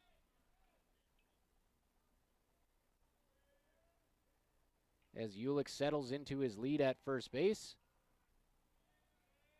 Stays put. That one in the dirt. That's going to get away. Ulick to second base standing. No throw. So Tori Ulick, who can get home in a hurry, is into scoring position. Just one game on the docket today on B92.7, folks. Again, it's Mother's Day weekend. I got to get home to the kiddo, too. We're 2 hours away from Wahpeton, but NDSCS trying to make it worth our time here with a runner in scoring position in the 4th inning as Almaris takes ball 3 off the plate inside. So the leadoff man, Tori Ulick, walks for the 2nd time today. He's on second base after a wild pitch. Ulick has been on base 3 times already, and we're only in the 4th. And Almaris lays off some sweet chin music for a 5-pitch walk, and the Cats have runners on 1st and 2nd. Nobody down. Here comes a mound visit. 7 hits for the Wildcats, no errors for the NDSCS defense. Ridgewater with 3 hits. They've committed 1 error, but they're still in this one. It's 6-4. Wildcats trying to make it hurt after they get 2 runners on here to start the 4th inning. We'll be right back in about 90 seconds on B92.7 with a pitching change for Ridgewater as NDSCS chases Roman early. He goes 3 innings, 7 hits, 6 walks, 5 earned, just 1 K for Roman. B92.7 FM, KBMW News Live YouTube. It's playoff baseball, baby, on the B. American by Wyndham, Baymont by Wyndham, and Travelodge by Wyndham are the preferred hotels of NDSCS Athletics. Coming to town for a game? Let me give you the address and phone numbers for all the hotels that got a big thumbs up from Willie Wildcat himself. American by Wyndham at 2029 210 Drive, Wapaton, 701-642-8365. Baymont by Wyndham, 1800 210 Drive, Wapaton, 701-642-5000. And Travelodge by Wyndham at 995 21st Avenue North, Wapaton, 701-642-8731. Go Cats!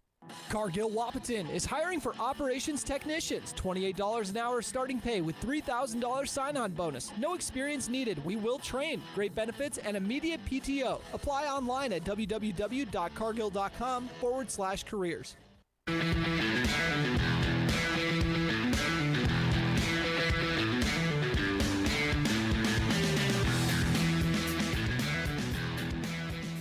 Cale Nelson will fire up the engine for the Ridgewater bullpen here as he relieves Roman, who gets through 3 frames, and he has 2 inherited runners on base now. Nelson has no outs as he heads to the mound. On the season, the freshman from Hutchinson, Minnesota, the righty, 5 appearances. He's 0-2. He does have 2 saves, 10 hits allowed in 7 innings, 6 earned runs. That's good for a 7.71 ERA. So the Cats got to be licking their chops here as they come to the plate with 2 on, none down in the number 3 spot of the order. Juicy situation for the 7 seed here in the 4th inning. Now let's take a look at NDSCS here. At the plate, it is going to be the number 3 man. Or is it the number 3 man? It is. It's Max Heen. So Max Heen out of Alexander, North Dakota. He's only 5'9". He's a lefty. Kind of crouches down and makes that a shoebox strike zone. He's hitting .227. And he's got 2 bombs on the year as well to go along with 9 RBIs and 14 runs. But he's seen himself come up from the 7-8 spot of the order to the 3 spot in the final 2 weeks of the season. He's going to try to show you why right now on KBMW News Live YouTube. So Nelson on the mound for Ridgewater. NDSCS with 2 runners on and a 6-4 lead. Heen squares around a bunt. It's a good one. It's a dead-end ball right in front of the mound. And a good play there by Nelson as that was halfway between the mound and home plate. Throws out Heen at first, but the sacrifice bunt, a little bit of small ball there from the Cats as they have not been good on the bases as far as getting greedy so far. Been thrown out 3 times. So they go to the bunt by Heen. Runners on second and third, 1 down for the dangerous Skylar Fields.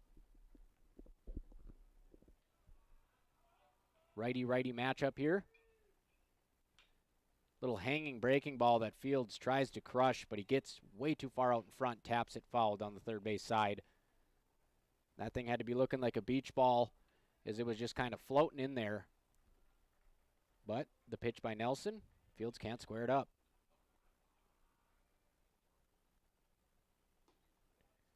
Fields watches a fastball sail outside to even the count at 1-1. Sunshine coming down here at Joe Faber. A beautiful afternoon for playoff baseball. The infield is now drawn in as he goes to a slider style pitch there, and it sweeps way off the plate. Count is 2-1. Ridgewater feels like they can't give up any more runs here midway through this game, trailing 6-4.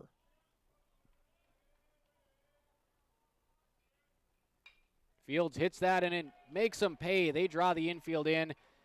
He hits a ball past the second baseman, which might have been a routine grounder, and that scores 2 more. So Skylar Fields having himself a field day, 2 more RBIs, and the Cats lead 8-4 as they double up the Warriors.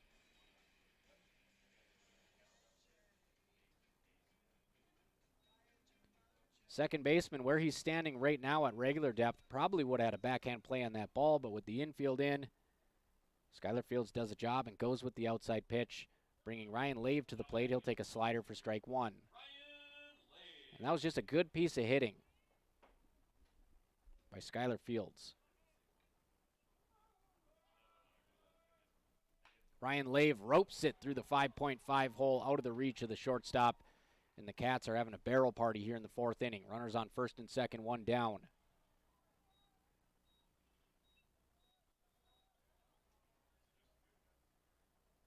Skylar Fields, the Texan, along with head coach Jack Junker, also from Texas.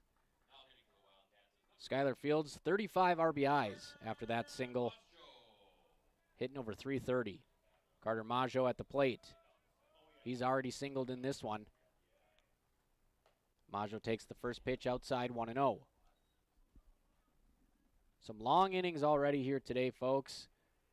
I think the 5 o'clock game might be pushed back just a tad here as Nelson comes set. Hit up the middle. Played by the shortstop over to first. Unassisted double play as it took him over to second base.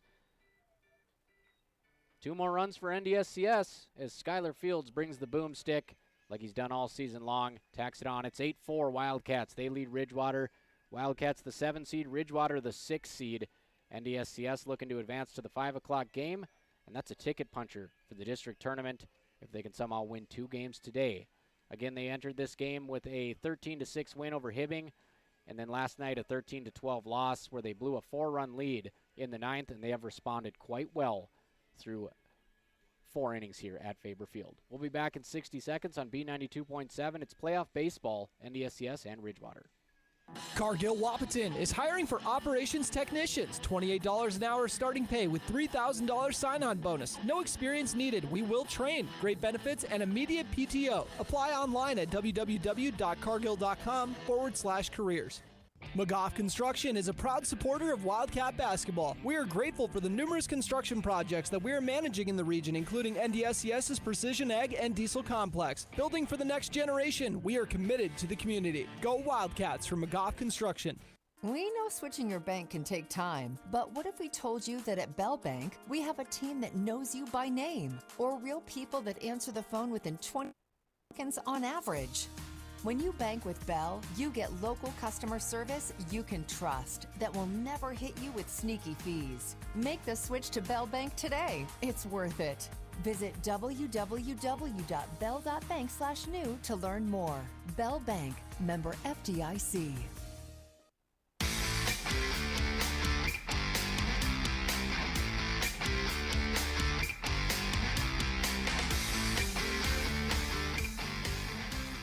So Roman exits without recording an out in the 4th.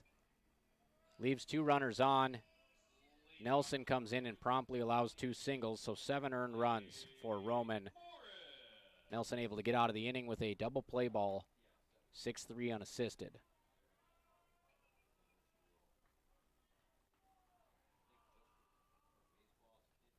Morris comes to the plate. Big hit for Morris earlier in the game, which resulted in 2 RBIs as he dropped one in left center field. He's up 1-0. That one goes right underneath the hands. It's 2-0. And Ben Klaus, we'll see how much he's got left in the tank. 91 pitches, 7 strikeouts, 6 walks. As Klaus goes to the breaking ball and gets it to cross over. Count is 2-1. And he's been really good locating the breaking ball today for the most part, especially to lefties. It looked like he had some cut action on that one. I'm not sure if it was a slider or a 2-seamer, but it just bit on the outside corner, and the count is 2-2. Batter wants some time to think it over. He'll step out and step right back in. Klaus looking for punch-out number 8 here.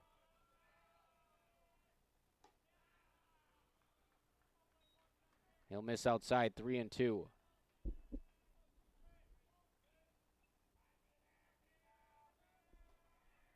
Full count pitch from Klaus. Swing and a miss. Welcome to the Ben Klaus house. Take your shoes off at the door and head right back to the dugout. 8 strikeouts for Ben Klaus. 95 pitches. Next up to bat for the Warriors is number 19, Sergio Fernandez. It'll be another big game for the Cats bullpen, as unless Klaus has an arm made of rubber, he's probably coming to the end of the line soon. Still throwing very good here as we nearly get an offering on the bunt attempt, but the batter pulls back. Fifth inning at Faber Field, Cats up 8-4 as Klaus can't get the breaking ball to dive down, and it is now 2-0.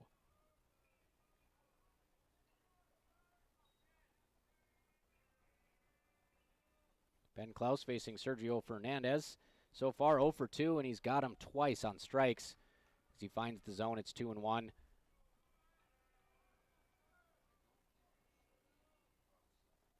Klaus inside corner, knee high. What a beauty. Count is 2-2. Klaus trying to sit him down for the third time.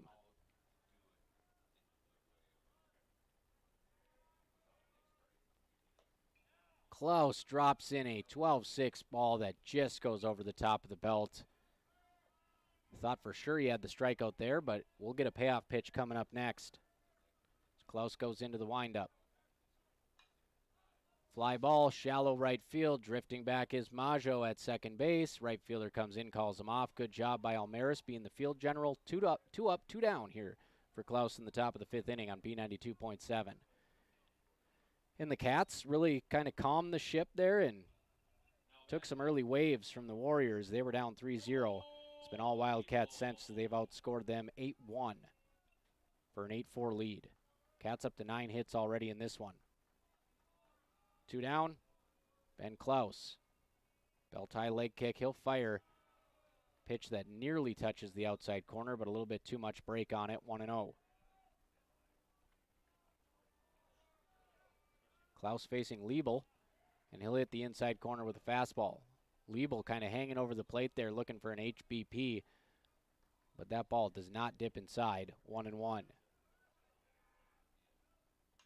Liebel hits it to right field. Mason Almaris breaking in, making a hip slide catch, and the ball pops up to the webbing for a snow cone on a mid-70-degree day. Mason Almaris ends the inning with a very fine sliding catch in right field. Ben Klaus holds Ridgewater scoreless in the top of the fifth inning. Ben Klaus so far, 104 pitches, 8 Ks. Just a dog out there, a workmanlike effort. Going to go back, grab the hard hat. We'll see if we see him next inning. But first things first, the Cats coming up to bat in the bottom of the fifth on B92.7 FM. American by Wyndham, Baymont by Wyndham, and Travelodge by Wyndham are the preferred hotels of NDSCS Athletics. Coming to town for a game? Let me give you the address and phone numbers for all the hotels that got a big thumbs up from Willie Wildcat himself. American by Wyndham at 2029 210 Drive, Wahpeton, 701-642-8365. Baymont by Wyndham, 1800 210 Drive, Wahpeton, 701-642-5000. And Travelodge by Wyndham at 995 21st Avenue North, Wahpeton, 701-642-8731. Go Cats! Cargill Wahpeton is hiring for operations technicians. $28 an hour starting pay with $3,000 sign-on bonus. No experience needed. We will train. Great benefits and immediate PTO. Apply online at www.cargill.com/careers. McGough Construction is a proud supporter of Wildcat basketball. We are grateful for the numerous construction projects that we are managing in the region, including NDSCS's Precision Ag and Diesel Complex. Building for the next generation, we are committed to the community. Go Wildcats from McGough Construction.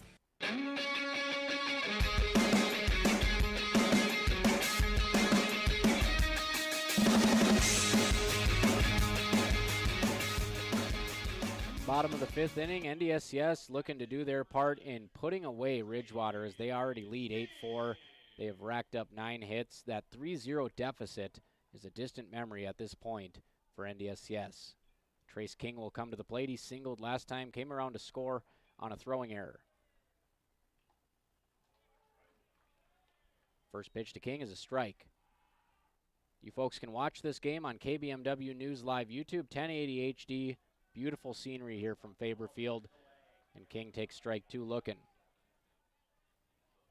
Bottom 5, Ben Klaus has fired 103 pitches. He's worked around some control issues to rack up 8 Ks for the Cats. Nelson on the mound for Ridgewater now in relief. He allowed 2 inherited runners to score on back-to-back singles last inning. And he tries to get a chase on that one, bounces in the dirt. Pitch to King is off the plate. So again, NDSCS getting down in the counts and just battling their way back in it all day long.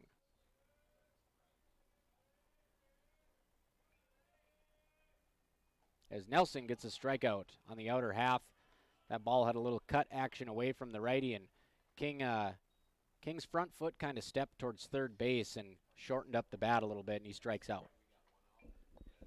So 1 down with Wrigley Gunderson, a guy who does not have a lot of ABs this year, stepped up with a single his last time to score a run. Gunderson nearly gets hit in the thigh. He's able to dance around that pitch.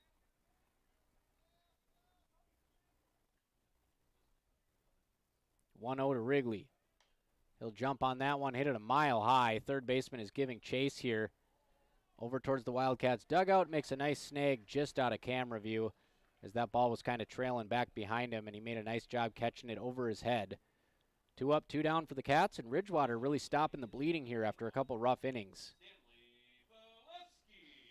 9 spot in the order, it's Stanley Belaski coming to the plate. He's 1 for 2 with a pair of RBIs, and he has been an excellent addition to this lineup in the 9-hole, kind of an extension of the leadoff spot with Tori Ulick on deck.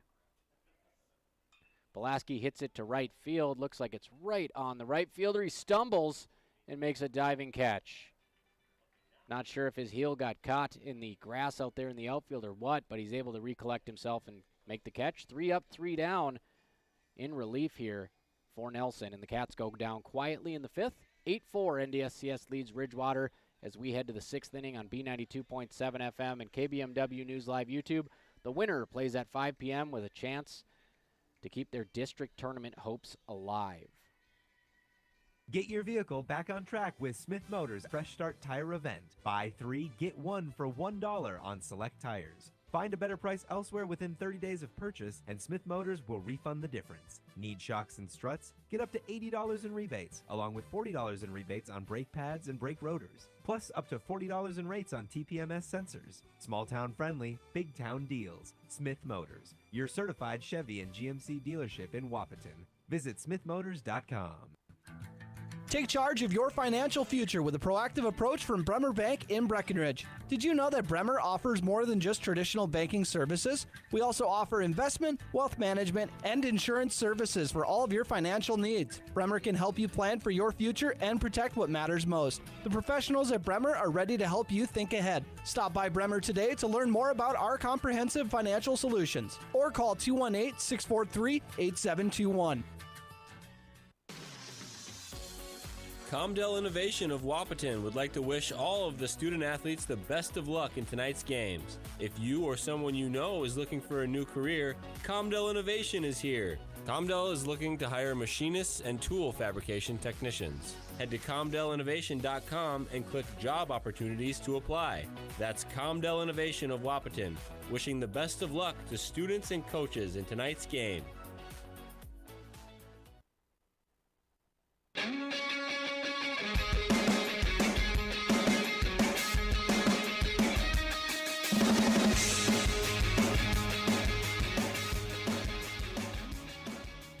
Top of the 6th inning, Ben Klaus or Tony Stark. He's been the Iron Man today for NDSCS. 103 pitches, back on the bump. He starts the batter off with a pitch outside and low, 1-0. So far for Klaus, as we mentioned, kind of a mixed bag. Only 3 hits allowed. He's walked 6, but he's sent 8 batters down on strikes. Count is 1-0 as Klaus can't find it. That one misses just below the bottom of the kneecaps. 2-0 count, and he's fallen behind a lot of batters. 54 strikes, 106 pitches. That one hit pretty hard to left center field. Tori Ulick giving chase in the gap. He's going to go all the way to left field and catch it. That's Tori Ulick's pasture out there, and he takes charge, 1 down. Good communication there between Heen and Ulick as Ulick had a beat on it. He calls Heen off. Cale Nelson coming up to the plate after a nice second inning of relief there. Goes 1-2-3, trying to help his own cause here. He'll swing at the first pitch, grounded into the hole at short. King fields it on the grass. Strong throw to first base, stretch by Fields, and they got him. Trace King from the left field grass, able to get enough on that. And Skylar Fields says, I don't only DH, I can stretch a little bit too. He might need the foam roller, but he makes a nice play at first base. And the Cats have 2 down.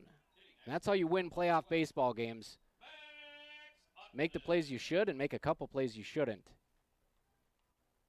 So 2 down as that's going to help Klaus try to get through this inning as he throws a sweeper that catches the outside corner 0-1. Fantastic play by King as he was well over towards the third base side. Backhand. And just like that, Klaus rides the momentum to jump ahead in the count. His curveball looked like it nearly hit the bat. as it winds right over the top of the batter's head and just misses the barrel. So that would have been a good luck foul ball, but instead it's 1-1. As Klaus hits pitch 110. And 111 is just off the plate. That outside corner kind of returned for one inning, but the rest of the game, they have not been getting those calls, either staff. 2-1. Klaus gets a swing and a miss as the batter falls over the plate.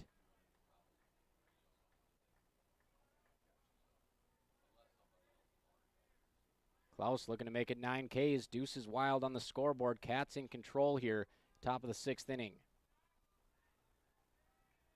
Klaus taking his time, gets the sign, belt high leg kick, blows it by him on the lower level. Ben Klaus, how about that? 9 strikeouts for the West Fargo Cheyenne Mustang. The Cats get a web gem from Trace King in the hole at short, and Ben Klaus says, I'll do it myself to cap off the inning. 8-4 NDSCS as we head to the bottom of the 6th, trying to keep their season alive here at Faber Field, St. Cloud, Minnesota. I'm Robert Wannick on B92.7 FM. Cargill Wahpeton is hiring for operations technicians. $28 an hour starting pay with $3,000 sign-on bonus. No experience needed. We will train. Great benefits and immediate PTO. Apply online at www.cargill.com/careers.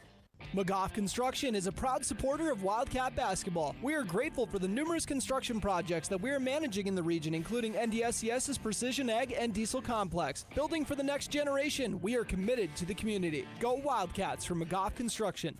We know switching your bank can take time, but what if we told you that at Bell Bank, we have a team that knows you by name, or real people that answer the phone within 22 seconds on average? When you bank with Bell, you get local customer service you can trust that will never hit you with sneaky fees. Make the switch to Bell Bank today. It's worth it. Visit www.bell.bank/new to learn more. Bell Bank, member FDIC.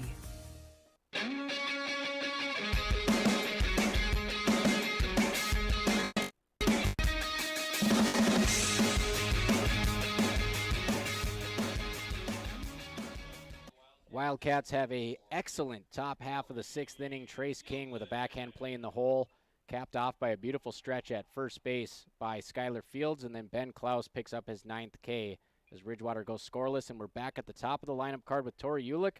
All he's done is get on base, a single and 2 walks, add that to 4 walks in last night's loss. And he is seeing everything today as he takes the first pitch off the plate. Ulick had that line drive to the first baseman that took a hop off a rock or something, nearly took his teeth out earlier in the ball game. And the count is now 2-0. So Ulick spits on one about 4 inches off the plate. Ulick does have some pop, especially to the alleys, and especially with a hitter's count. 2-0, he'll take one belt high, outer half. He'll look for something better here. 2-1 to the lefty Ulick. Hits that one to the shortstop, and he can run. It's going to be booted anyways. So in E6, Ulick puts the ball in play. Good things happen, and the Cats have a runner on first base. Maybe trying to rush yourself a little bit, knowing you're facing the leadoff man who just stole his 40th base earlier in the game. The shortstop can't make the play. Brings up Mason Almaris, who enters this at-bat with an exact line of Ulick, 1 for 1 with a run scored and 2 walks, along with an RBI. First pitch inside.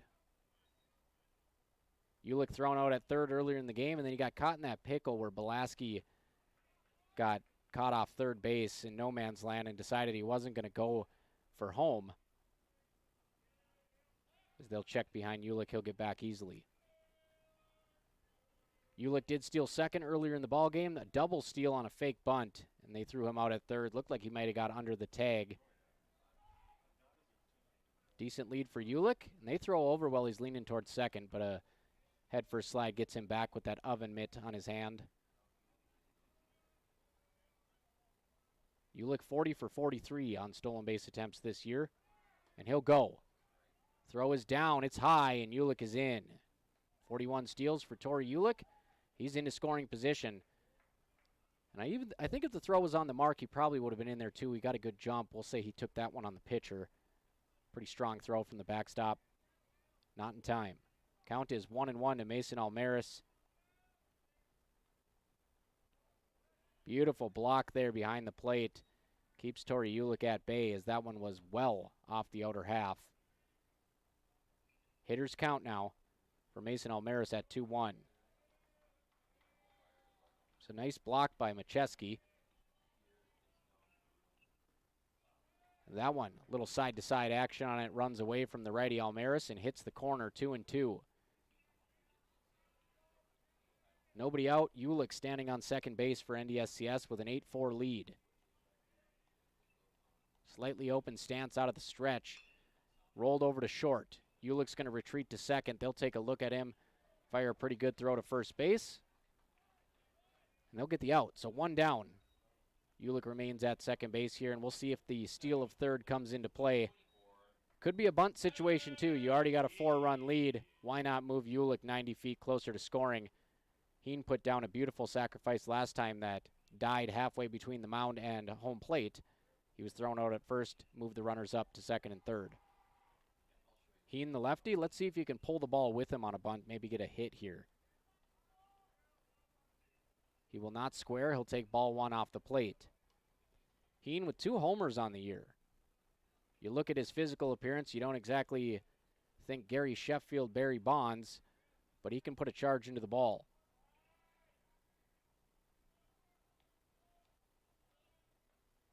As Heen turns on the pitch and drives it to center field. Center fielder trying to get a beat on it under the sun.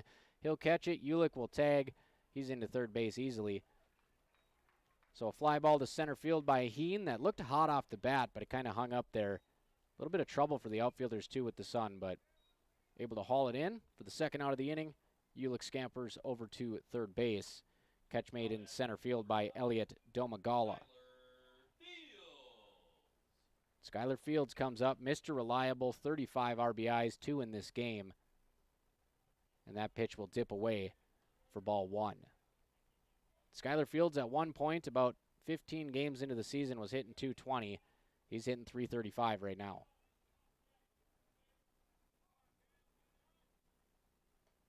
Same action on that pitch as it just runs away from Fields. Never did see the strike zone, 2-0. Fields, the big righty.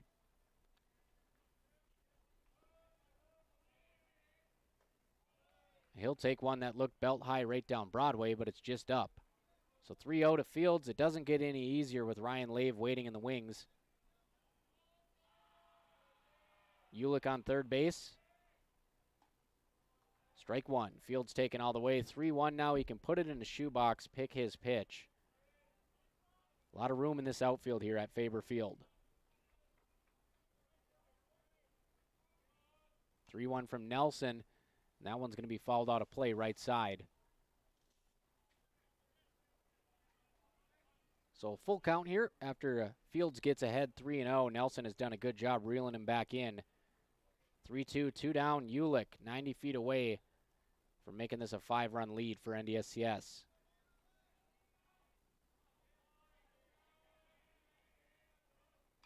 That one hit pretty hard, right center gap and short. It's actually dead right field, and it's going to bounce in front of Fernandez. So 2-strike hitting, just throws the hands at it right off the end cap, and NDSCS has utilized that right side on those outside pitches.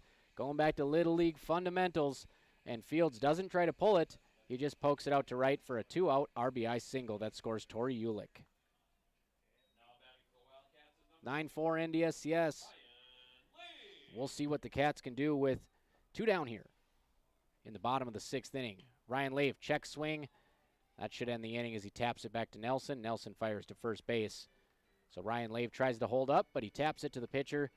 But not before Skylar Fields drops a Texas leaguer right between the second baseman and the right fielder to score Tori Ulick, who got on via E6 to begin the frame. Cats have 10 hits. They lead 9-4. We're on to the 7th in 60 seconds. Region 13 baseball tournament live from St. Cloud on KBMW News Live YouTube. Take charge of your financial future with a proactive approach from Bremer Bank in Breckenridge. Did you know that Bremer offers more than just traditional banking services? We also offer investment, wealth management, and insurance services for all of your financial needs. Bremer can help you plan for your future and protect what matters most. The professionals at Bremer are ready to help you think ahead. Stop by Bremer today to learn more about our comprehensive financial solutions or call 218-643-8721. Comdell Innovation of Wapaton would like to wish all of the student athletes the best of luck in tonight's games. If you or someone you know is looking for a new career, Comdell Innovation is here. Comdell is looking to hire machinists and tool fabrication technicians. Head to ComdellInnovation.com and click Job Opportunities to apply. That's Comdell Innovation of Wapaton, wishing the best of luck to students and coaches in tonight's game.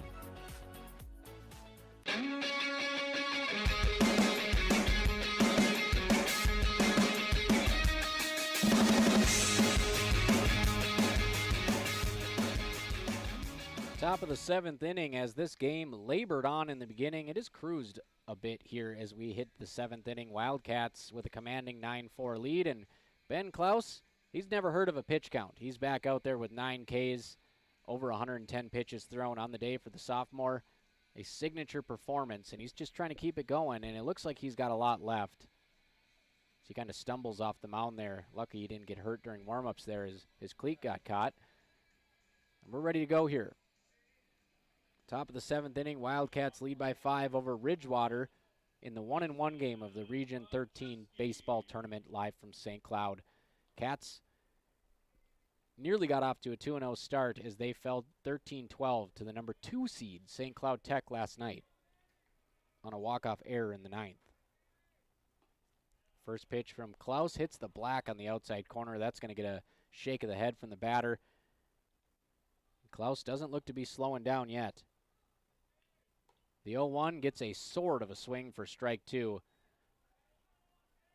as that tied up the batter, and Klaus is way ahead here, and he's found another gear. 0-2 from Klaus. Fouled off the hands back into the netting. Ridgewater started this game with a 3-0 lead. Couple nice pieces of hitting to the left side, including a double off the base of the fence. But things have dried up for the Warriors. 0-2 in the dirt. Count is 1-2. As Klaus looking for that chase pitch off the outside corner. No can do.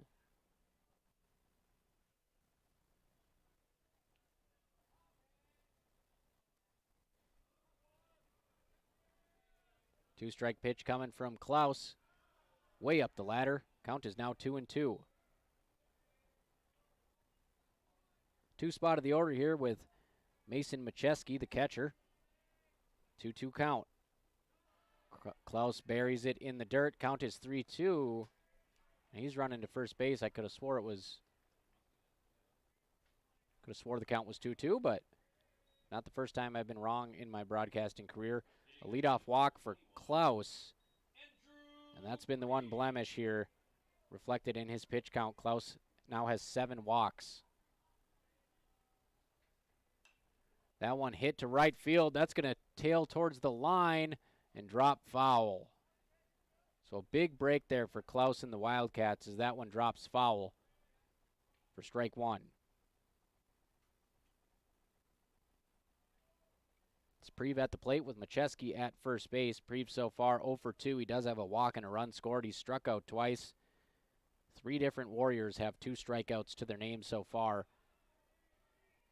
And they're just wondering what they got to do to get Klaus out of here. 122 pitches as that one is a strike. 0-2. Klaus dealing with a badly bruised middle finger that they thought was broken. He just took the splint off days ago. And that one gets driven to the left side, foul. So Preve just can't hug the line as he dropped the bat head on that one and drove it. We'll do the 0-2 again. Will Ulick was up here visiting for a little bit, and we're talking about, we don't know how he's throwing these pitches with a middle finger that he nearly broke, because that one's grounded to Blasky at third. He'll field and throw to second. Majo gets it, fires to first. It'll be a 5-4 putout as Preve beats out the relay. So Belaski sits on that ball that was hit fairly hard to third. Good sidearm throw across the diamond to his second baseman, Maggio, and the Cats have one down, runner on first.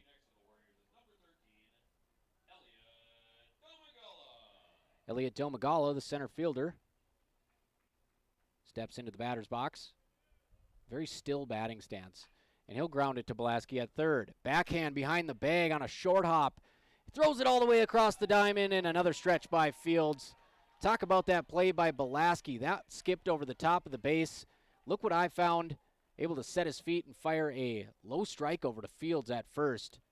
Phenomenal infield play by Belaski. 5-3, 2 down. So back-to-back assists for Stanley Belaski at the hot corner, and boy, has he shook off that error from last night.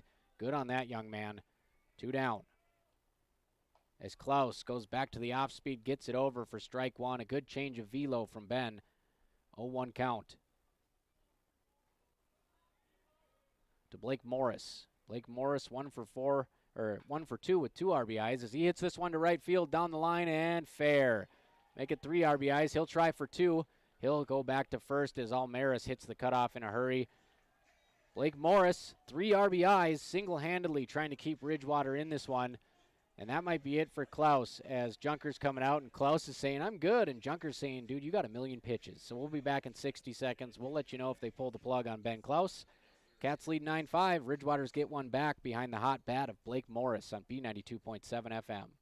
At Corner Drug, our dedicated team works together with your medical providers to bring you the very best in pharmacy care. With our MedSync service, we synchronize your prescriptions so you can pick them up all at once, saving you time. Plus, with Health Pack medication packaging, we organize your medications into easy-to-use packets, helping you take the right dose at the right time. As a locally owned independent pharmacy, we care about our community and support NDSCS men's and ladies basketball. Go Cats! Corner Drug Health Mart, caring for you and about you. Get your vehicle back on track with Smith Motors Fresh Start Tire Event. Buy 3, get $1 on select tires. Find a better price elsewhere within 30 days of purchase, and Smith Motors will refund the difference. Need shocks and struts? Get up to $80 in rebates, along with $40 in rebates on brake pads and brake rotors. Plus up to $40 in rates on TPMS sensors. Small town friendly, big town deals. Smith Motors, your certified Chevy and GMC dealership in Wapaton. Visit smithmotors.com. Take charge of your financial future with a proactive approach from Bremer Bank in Breckenridge. Did you know that Bremer offers more than just traditional banking services? We also offer investment, wealth management, and insurance services for all of your financial needs. Bremer can help you plan for your future and protect what matters most. The professionals at Bremer are ready to help you think ahead. Stop by Bremer today to learn more about our comprehensive financial solutions, or call 218-643-8721. Back in the top of the 7th, NDSCS makes their first pitching change, and that's the end of the line for Ben Klaus as he puts in a hard hat lunch pail effort, 127 pitches, 69 strikes. He issued 7 walks. He backed that up with 9 strikeouts, and he held Ridgewater to just 4 hits. He does get tagged for 5 earned as we still have a ball game, folks. It's 9-5 in the 7th inning of a 9-inning game. This is the Region 13 baseball tournament. NDSCS at 1-1 here, trying to advance to the 5 o'clock game and get closer to making the district tournament. Opened up with a 13-6 win over Hibbing, a 13-12 heartbreaker to the number 2 seed in what would have been the biggest upset in Wildcat baseball history, St. Cloud Tech last night. But they're back in the saddle with a 9-5 lead. 2 down, runner on first. It'll be Carter Maggio on the hill out of Castleton, the 6'2" righty this year, a 7.7 ERA. He's 1-2. He has 7 walks and 8 Ks. 14-inning pitch for Maggio as they call on him in a big spot, and that one misses somewhere. Inner half of the plate, 1-0. Very tight strike zone once you get to these crunch time games in the playoffs, and Maggio falls behind. Maggio gets a pop-up, first base side. Catcher's underneath it. He'll make it. A nice two-hand grab there, basket style by Ryan Lave. The converted catcher from first base today, filling in for Dawson Crow, who's unavailable. He makes a big play in foul territory. So Klaus exits after 127 pitches. He's in line for the win here. And Carter Maggio gets a 2-pitch out to end the inning on a pop-out in foul territory to the catcher, Ryan Lave. We'll come back with the bottom of the 7th. NDSCS, after last night blowing a 4-run lead, you know they want some insurance here. We'll see what the lineup can do on B92.7 and KBMW News Live YouTube. Take charge of your financial future with a proactive approach from Bremer Bank in Breckenridge. Did you know that Bremer offers more than just traditional banking services? We also offer investment, wealth management, and insurance services for all of your financial needs. Bremer can help you plan for your future and protect what matters most. The professionals at Bremer are ready to help you think ahead. Stop by Bremer today to learn more about our comprehensive financial solutions or call 218-643-8721. Comdell Innovation of Wapaton would like to wish all of the student athletes the best of luck in tonight's games. If you or someone you know is looking for a new career, Comdell Innovation is here. Comdell is looking to hire machinists and tool fabrication technicians. Head to ComdellInnovation.com and click Job Opportunities to apply. That's Comdell Innovation of Wapaton, wishing the best of luck to students and coaches in tonight's game.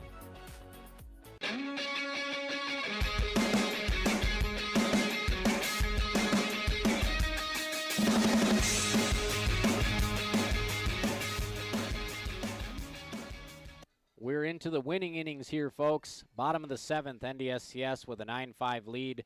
Ridgewater finally gets one back with 1 run in the top half of the inning. Back on the bump, it's Cale Nelson for Ridgewater. He'll get a swing and a miss, from Carter Maggio, who pulls his head wildly there. Looking back to Wapaton on that swing, 0-1. Maggio gets the barrel on that one, but it's an atom ball right to the shortstop for the first out of the inning. And Nelson is really settled in. He came in with 2 runners on base, nobody out, and gave up back-to-back singles. Since then, just 1 hit. He's gone 3 innings, 3 hits, 1 run, 1 K. Nelson just 38 pitches, and he'll get another swing and a miss. So 2 whiffs so far already in the 7th. Off the pitches from Nelson, it's Trace King at the plate. Trace King watches that fastball tip away, 1-1. Trace King, a pretty good game so far. King is 0 for 2, but he has a walk. He's scored twice. And he'll watch that pitch bounce off the dirt. So a 2-1 count for King. And King and Wrigley Gunderson, 2 guys who don't get a lot of ABs, they have scored 3 runs today combined in the 7-8 spots. That one misses the knees. We're going to get an arms out stare in to the home plate umpire from Nelson on the mound. Just a bit down low. It's 3-1. King takes the 3-1 on the outside corner, full count. 3-1, you're really looking for something bell tie down the middle, wheelhouse. And now we'll get a payoff pitch. And King takes that one off the plate. So a walk for the Cats to start the bottom of the 7th. And slowly but surely, they've just been bleeding runs, stealing some lunch money here from the Warriors, inning by inning. 1 down, runner on first base, and that brings up Ben Klaus. So Ben Klaus will hit for himself here in place of Wrigley Gunderson. And if Klaus is having pain in that middle finger on his right hand that he nearly broke during practice a couple weeks ago, you can't tell. He's using the red and white Cat 7, looking to get on the board with a hit. Check swing, foul ball by Klaus. That one nearly hit him in the right hand as he checks swings, and it goes off the handle area. So Klaus with an 0-1 count. He was the number 3 hitter, got moved in favor of Max Heen, but he still provided plenty of production as that throw behind the runner at first base nearly gets away. Again, folks, if you're just tuning in, you can watch this game in 1080 HD on KBMW News Live YouTube. We're in the 7th. NDSCS leads Ridgewater in the 1-1 round, 9-5. Klaus watches that one sail high. Count is 1-1. Ben Klaus, a bit of pop.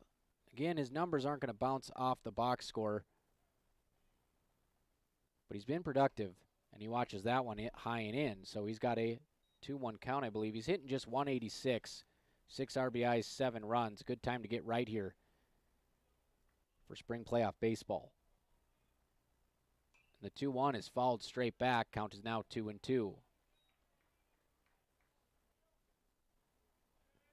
King on first base, good speed.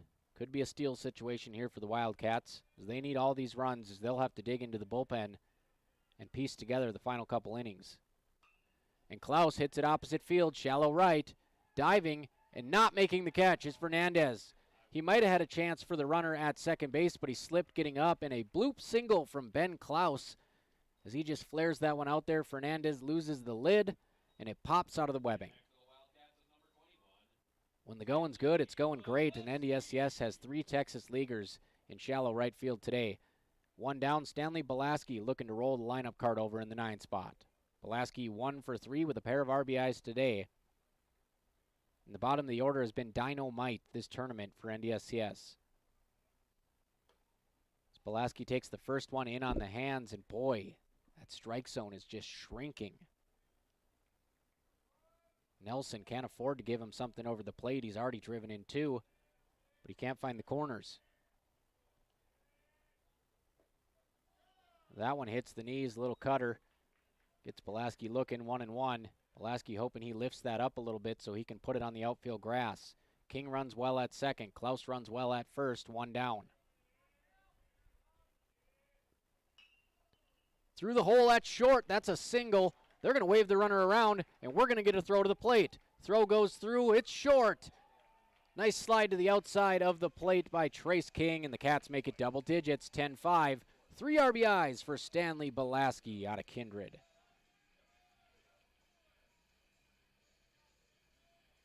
Stanley Belaski having himself a career game today when NDSCS needs him most to stay alive. 10-5, bottom 7. 2 for 4, 3 RBIs for Stanley. And we're back to the top of the order with you-know-who, Tori Ulick, the lefty.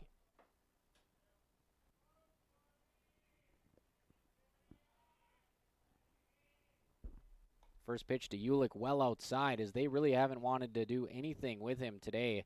He's got a single to the right side, an error that he reached on to short, and a couple walks. He's been on base 4 times in this game, reached base 5 times last night. Ulick turns on the first pitch, up the middle, past the diving second baseman. They'll send the runner again. Ulick's got himself an RBI, and the runner gets into third as well. Belaski first to third, Klaus home, Ulick with a single. Big-time players make big-time plays, and that, my friends, is Tori Ulick. 11-5 NDSCS. They have opened this one up. They are red hot today in St. Cloud. That brings up Mason Almaris, as NDSCS is right where they want to be in the batting order, number 2 hole.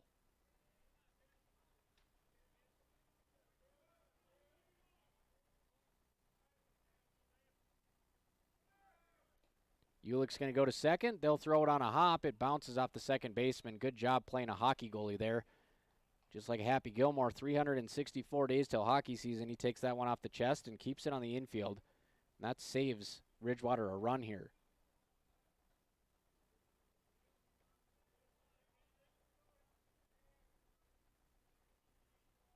Count is 0-1. Almaris tries to sneak that one down the right field line, but it's going to go foul instead. NDSCS has made a living up the middle and to the right side. And now with the infield drawn in again, Almaris, no stranger to hitting hard grounders. See if he can get one through with 2 on.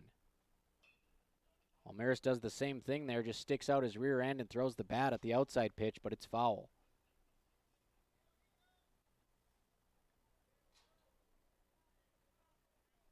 Mason Almaris trying to make it hurt with 1 down. 2 more runners in scoring position. Cats up by 6 in the 7th. Outside, and a fantastic block there by the catcher. Not a block, but a backhand pick. Very athletic. That saves a run once again for Ridgewater. Defense has been decent in this inning, as Macheski makes a nice catch at catcher. Very next pitch misses high. Count is now 2-2. They do have room for Almaris, and that would put the force on. You're trailing by 6. I'm kind of surprised they don't just walk Almaris and take their chances at a double play to get out of here. Instead, they'll face one of the hottest hitters in the Mondac Conference with runners on second and third. And Almaris hits it to left field. Left fielder dives, full extension, and it bounces off his glove. That'll score one, and he has trouble getting up, and Tori Ulick will nearly catch Pulaski. 2-run score. Almaris head first into third. Mason Almaris with a double down the left field line, and for the third time today, we have seen Ridgewater lay out for a ball in the outfield, and it pops out of the mitt. And that's a ball game, folks, as the mercy rule goes into effect, and the Cats win this one 13-5. What a way to end it as Mason Almaris rips a single to left field on a 2-strike count. And the Cats are still alive in the Region 13 tournament. They will play again at 5 o'clock. We'll be back with all your stats and information about tonight's game in about 2 minutes on the postgame show as NDSCS makes a statement. 13 runs in Game 1, 12 runs in Game 2, 13 in Game 3. Don't look now because NDSCS, they're coming to that 5 o'clock game swinging a steady stable of bats. B92.7 FM one more time with the final 13-5. NDSCS knocks off Ridgewater. Postgame show coming up in 2 minutes.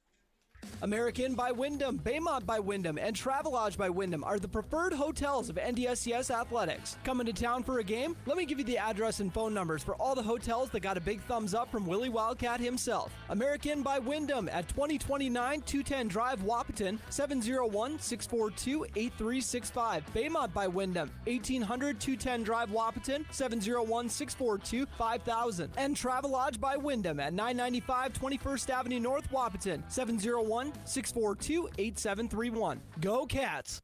Cargill Wahpeton is hiring for operations technicians. $28 an hour starting pay with $3,000 sign-on bonus. No experience needed. We will train. Great benefits and immediate PTO. Apply online at www.cargill.com/careers.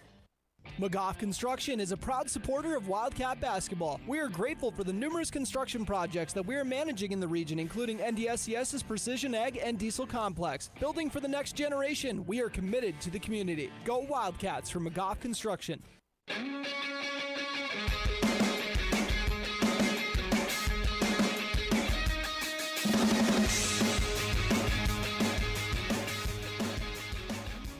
Welcome back to Faber Field in St. Cloud, and NDSCS. What a response out of the Wildcats. They lose in 9 innings last night in what would have been the biggest upset in program history. This program has only been around for 5 years. They had a lead until the bottom of the 9th, all throughout the game against St. Cloud Tech. They lost 13-12, so St. Cloud Tech scores 5 runs to end that one. 3 more from Ridgewater, the number 6 seed, to start today's game. So 8 straight unanswered runs, and the Cats say we'll score 13 more. And the Cats have scored 38 runs through 3 games, if my Breckenridge math serves me right. And they'll get one more chance to make it to the districts. They are now 2-1 in this tournament. They live to play in the 5 o'clock game tonight, and boy, they got to be feeling good about themselves after they absolutely barreled Ridgewater pitching in this one. 13-5, Cats win as the 7 seed takes down the 6 seed.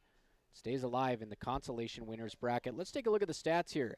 NDSCS lineup, 14 hits in this one to go along with 7 walks. That's 21 base runners in just 7 innings. Tori Ulick, 2 for 3, 2 walks, 3 runs, 2 RBIs. He's got 6 walks in the last 2 games, and he has been on base. He was on base 5 times in this game, folks. An error, 2 hits, and 2 walks. Mason Almaris, 2 for 3, 3 RBIs. He doubled to score in the 7th and 8th. To help NDSCS go up by 7 and 8, which enacts the mercy rule here after 5 innings. So Mason Almaris with 3 RBIs. Max Heen with a nice sacrifice bunt in this one. Skylar Fields 2 for 4 with 3 RBIs, doing his job in the cleanup spot. Ryan Lave 2 for 3 with a run scored. Carter Maggio 2 for 4 with a run scored. How about Trace King getting an opportunity to bat today? He goes 0 for 2, scores 3 times, takes advantage of 3 walks. And boy, was his speed on display today. Wrigley Gunderson also getting a chance to bat today, making the most of it. 1 for 2 with a run. Ben Klaus hit for Gunderson in his only appearance. 1 for 1 with a run. Stanley Belaski in the 9 spot. X Factor. 2 for 4, 3 RBIs for Belaski, and he scores 2 runs as well. 3 stolen bases for Tori Ulick. He's got 42 steals on the season. Mason Almaris steals his 16th base, and Wrigley Gunderson gets a steal too. Tori Ulick was caught stealing twice in this one. Probably won't say that again, but when you steal 3 bases, getting caught a couple times, not the end of the world. On the bump for NDSCS, Ben Klaus, an Iron Man effort, 127 pitches, 69 of them in the zone. He goes 6 2/3, holds Ridgewater to 4 hits, 7 walks, but with those walks, came 9 strikeouts. So Ben Klaus with a bunch of punch-outs. Those highlights are going to be fun to share tonight on the KBMW News Live Facebook page. And Carter Maggio comes in and gets the final out of the top of the 7th, gets a fly out in foul territory to the catcher Ryan Lave, and that does it. So Ben Klaus gets the win, just his 2nd win of the season, and just what an effort from him. He was ready to throw 200 pitches tonight if they let him ride, but he throws 127 and picks up the win. And Ridgewater, Blake Morris, he was the bright spot, 2 for 3 with 3 RBIs from Blake Morris in the lineup as they score 5 runs, and Morris accounts for 3 of them. He doubled. And pitching, Gabe Roman, 3 innings. He was tagged for 7 hits. He walked 6 more. All in all, 7 earned runs. Just 2 strikeouts for this pitching staff today as Cale Nelson comes in, gives up 4 earned runs and 3 1/3 with 1 K. 7 hits apiece for the Ridgewater pitching staff. And NDSCS, we've said it before, they play the murderer's row of Mondat Conference teams, Division II teams, scholarship teams that take all the players that you might want to get at NDSCS. NDSCS plays with a little chip on their shoulder during the regular season, and now they find themselves with 15 wins and 1 win away from the district tournament. NDSCS program record, folks, 16 wins last year, and they could match that tonight with a victory. They'll play again at 5 o'clock. Let's talk about your player of the game. A couple candidates here. I mean, Tori Ulick, talk about getting on base 5 times in the leadoff spot. And to say he might not be the player of the game, that's pretty crazy, but that's just the success they had. 3 RBIs apiece from Fields and Almaris. But the player of the game today, it's got to go to Ben Klaus. That guy was eating up innings, and he never let a walk ruin an inning. He had a couple innings where he walked 2 batters and struck out the side. He just buckled down, and he had excellent off-speed stuff today. Despite dealing with a potentially broken middle finger, he was able to snap that slider and that curveball. Just a beautiful work of art, and he was able to get a good solid grip on the fastball too and pump it by a couple batters on the upper level of the parking garage here at Faber Field. So Ben Klaus, your player of the game, 6 2/3, 5 earned, 9 Ks, 4 hits, 7 walks. And for your plays of the game, let's go to Stanley Belaski. He committed an error last night in the bottom of the 9th inning that allowed the game-winning run to score, and that can be crushing, especially in a playoff situation. I know he's only a freshman, so his time here is not done, but they put him right back at the hot corner, one of the toughest places to play, and he made back-to-back outs to end, I believe, the 5th inning, where he made a play, nice throw over to second base, sidearm, all the way across from third base to second base for a fielder's choice, and then the very next play, a chopper behind the bag. He backhanded it on a short hop right on the chalk and fired it across the diamond, longest throw on the infield for the out. So back-to-back outs from Stanley Belaski. As what a way for him to bounce back, and you love to see that out of a young athlete, just a freshman. Belaski commits the error last night. He responds with a pair of hits, a pair of runs, 3 RBIs, and 2 dazzling plays at shortstop to end the 5th inning. So that'll do it for the broadcast today. 13-5 Wildcats. They play again tonight at 5 p.m. I'm Robert Wanick. I'm dipping out. I got to get back to Wahpeton. It's Mother's Day weekend. I got the kiddo hanging out with Grandpa. They're going to Chihinkapa Zoo to see the sheeps and everybody else in the petting zoo, and probably see Tal the orangutan as well. And if you get a chance, swing over to Chihinkapa Zoo as well, one of the best zoos in the United States of America. 13-5, Cats close the door on this game. They'll play at 5 o'clock today. We'll see what they have left for pitching. I'm Robert Wanick on B92.7, first ever Region 13 baseball tournament broadcast, and the Wildcats christen it with a victory from Faber Field. B92.7 is KBMW Breckenridge Wahpeton. All the hits from 2KM today.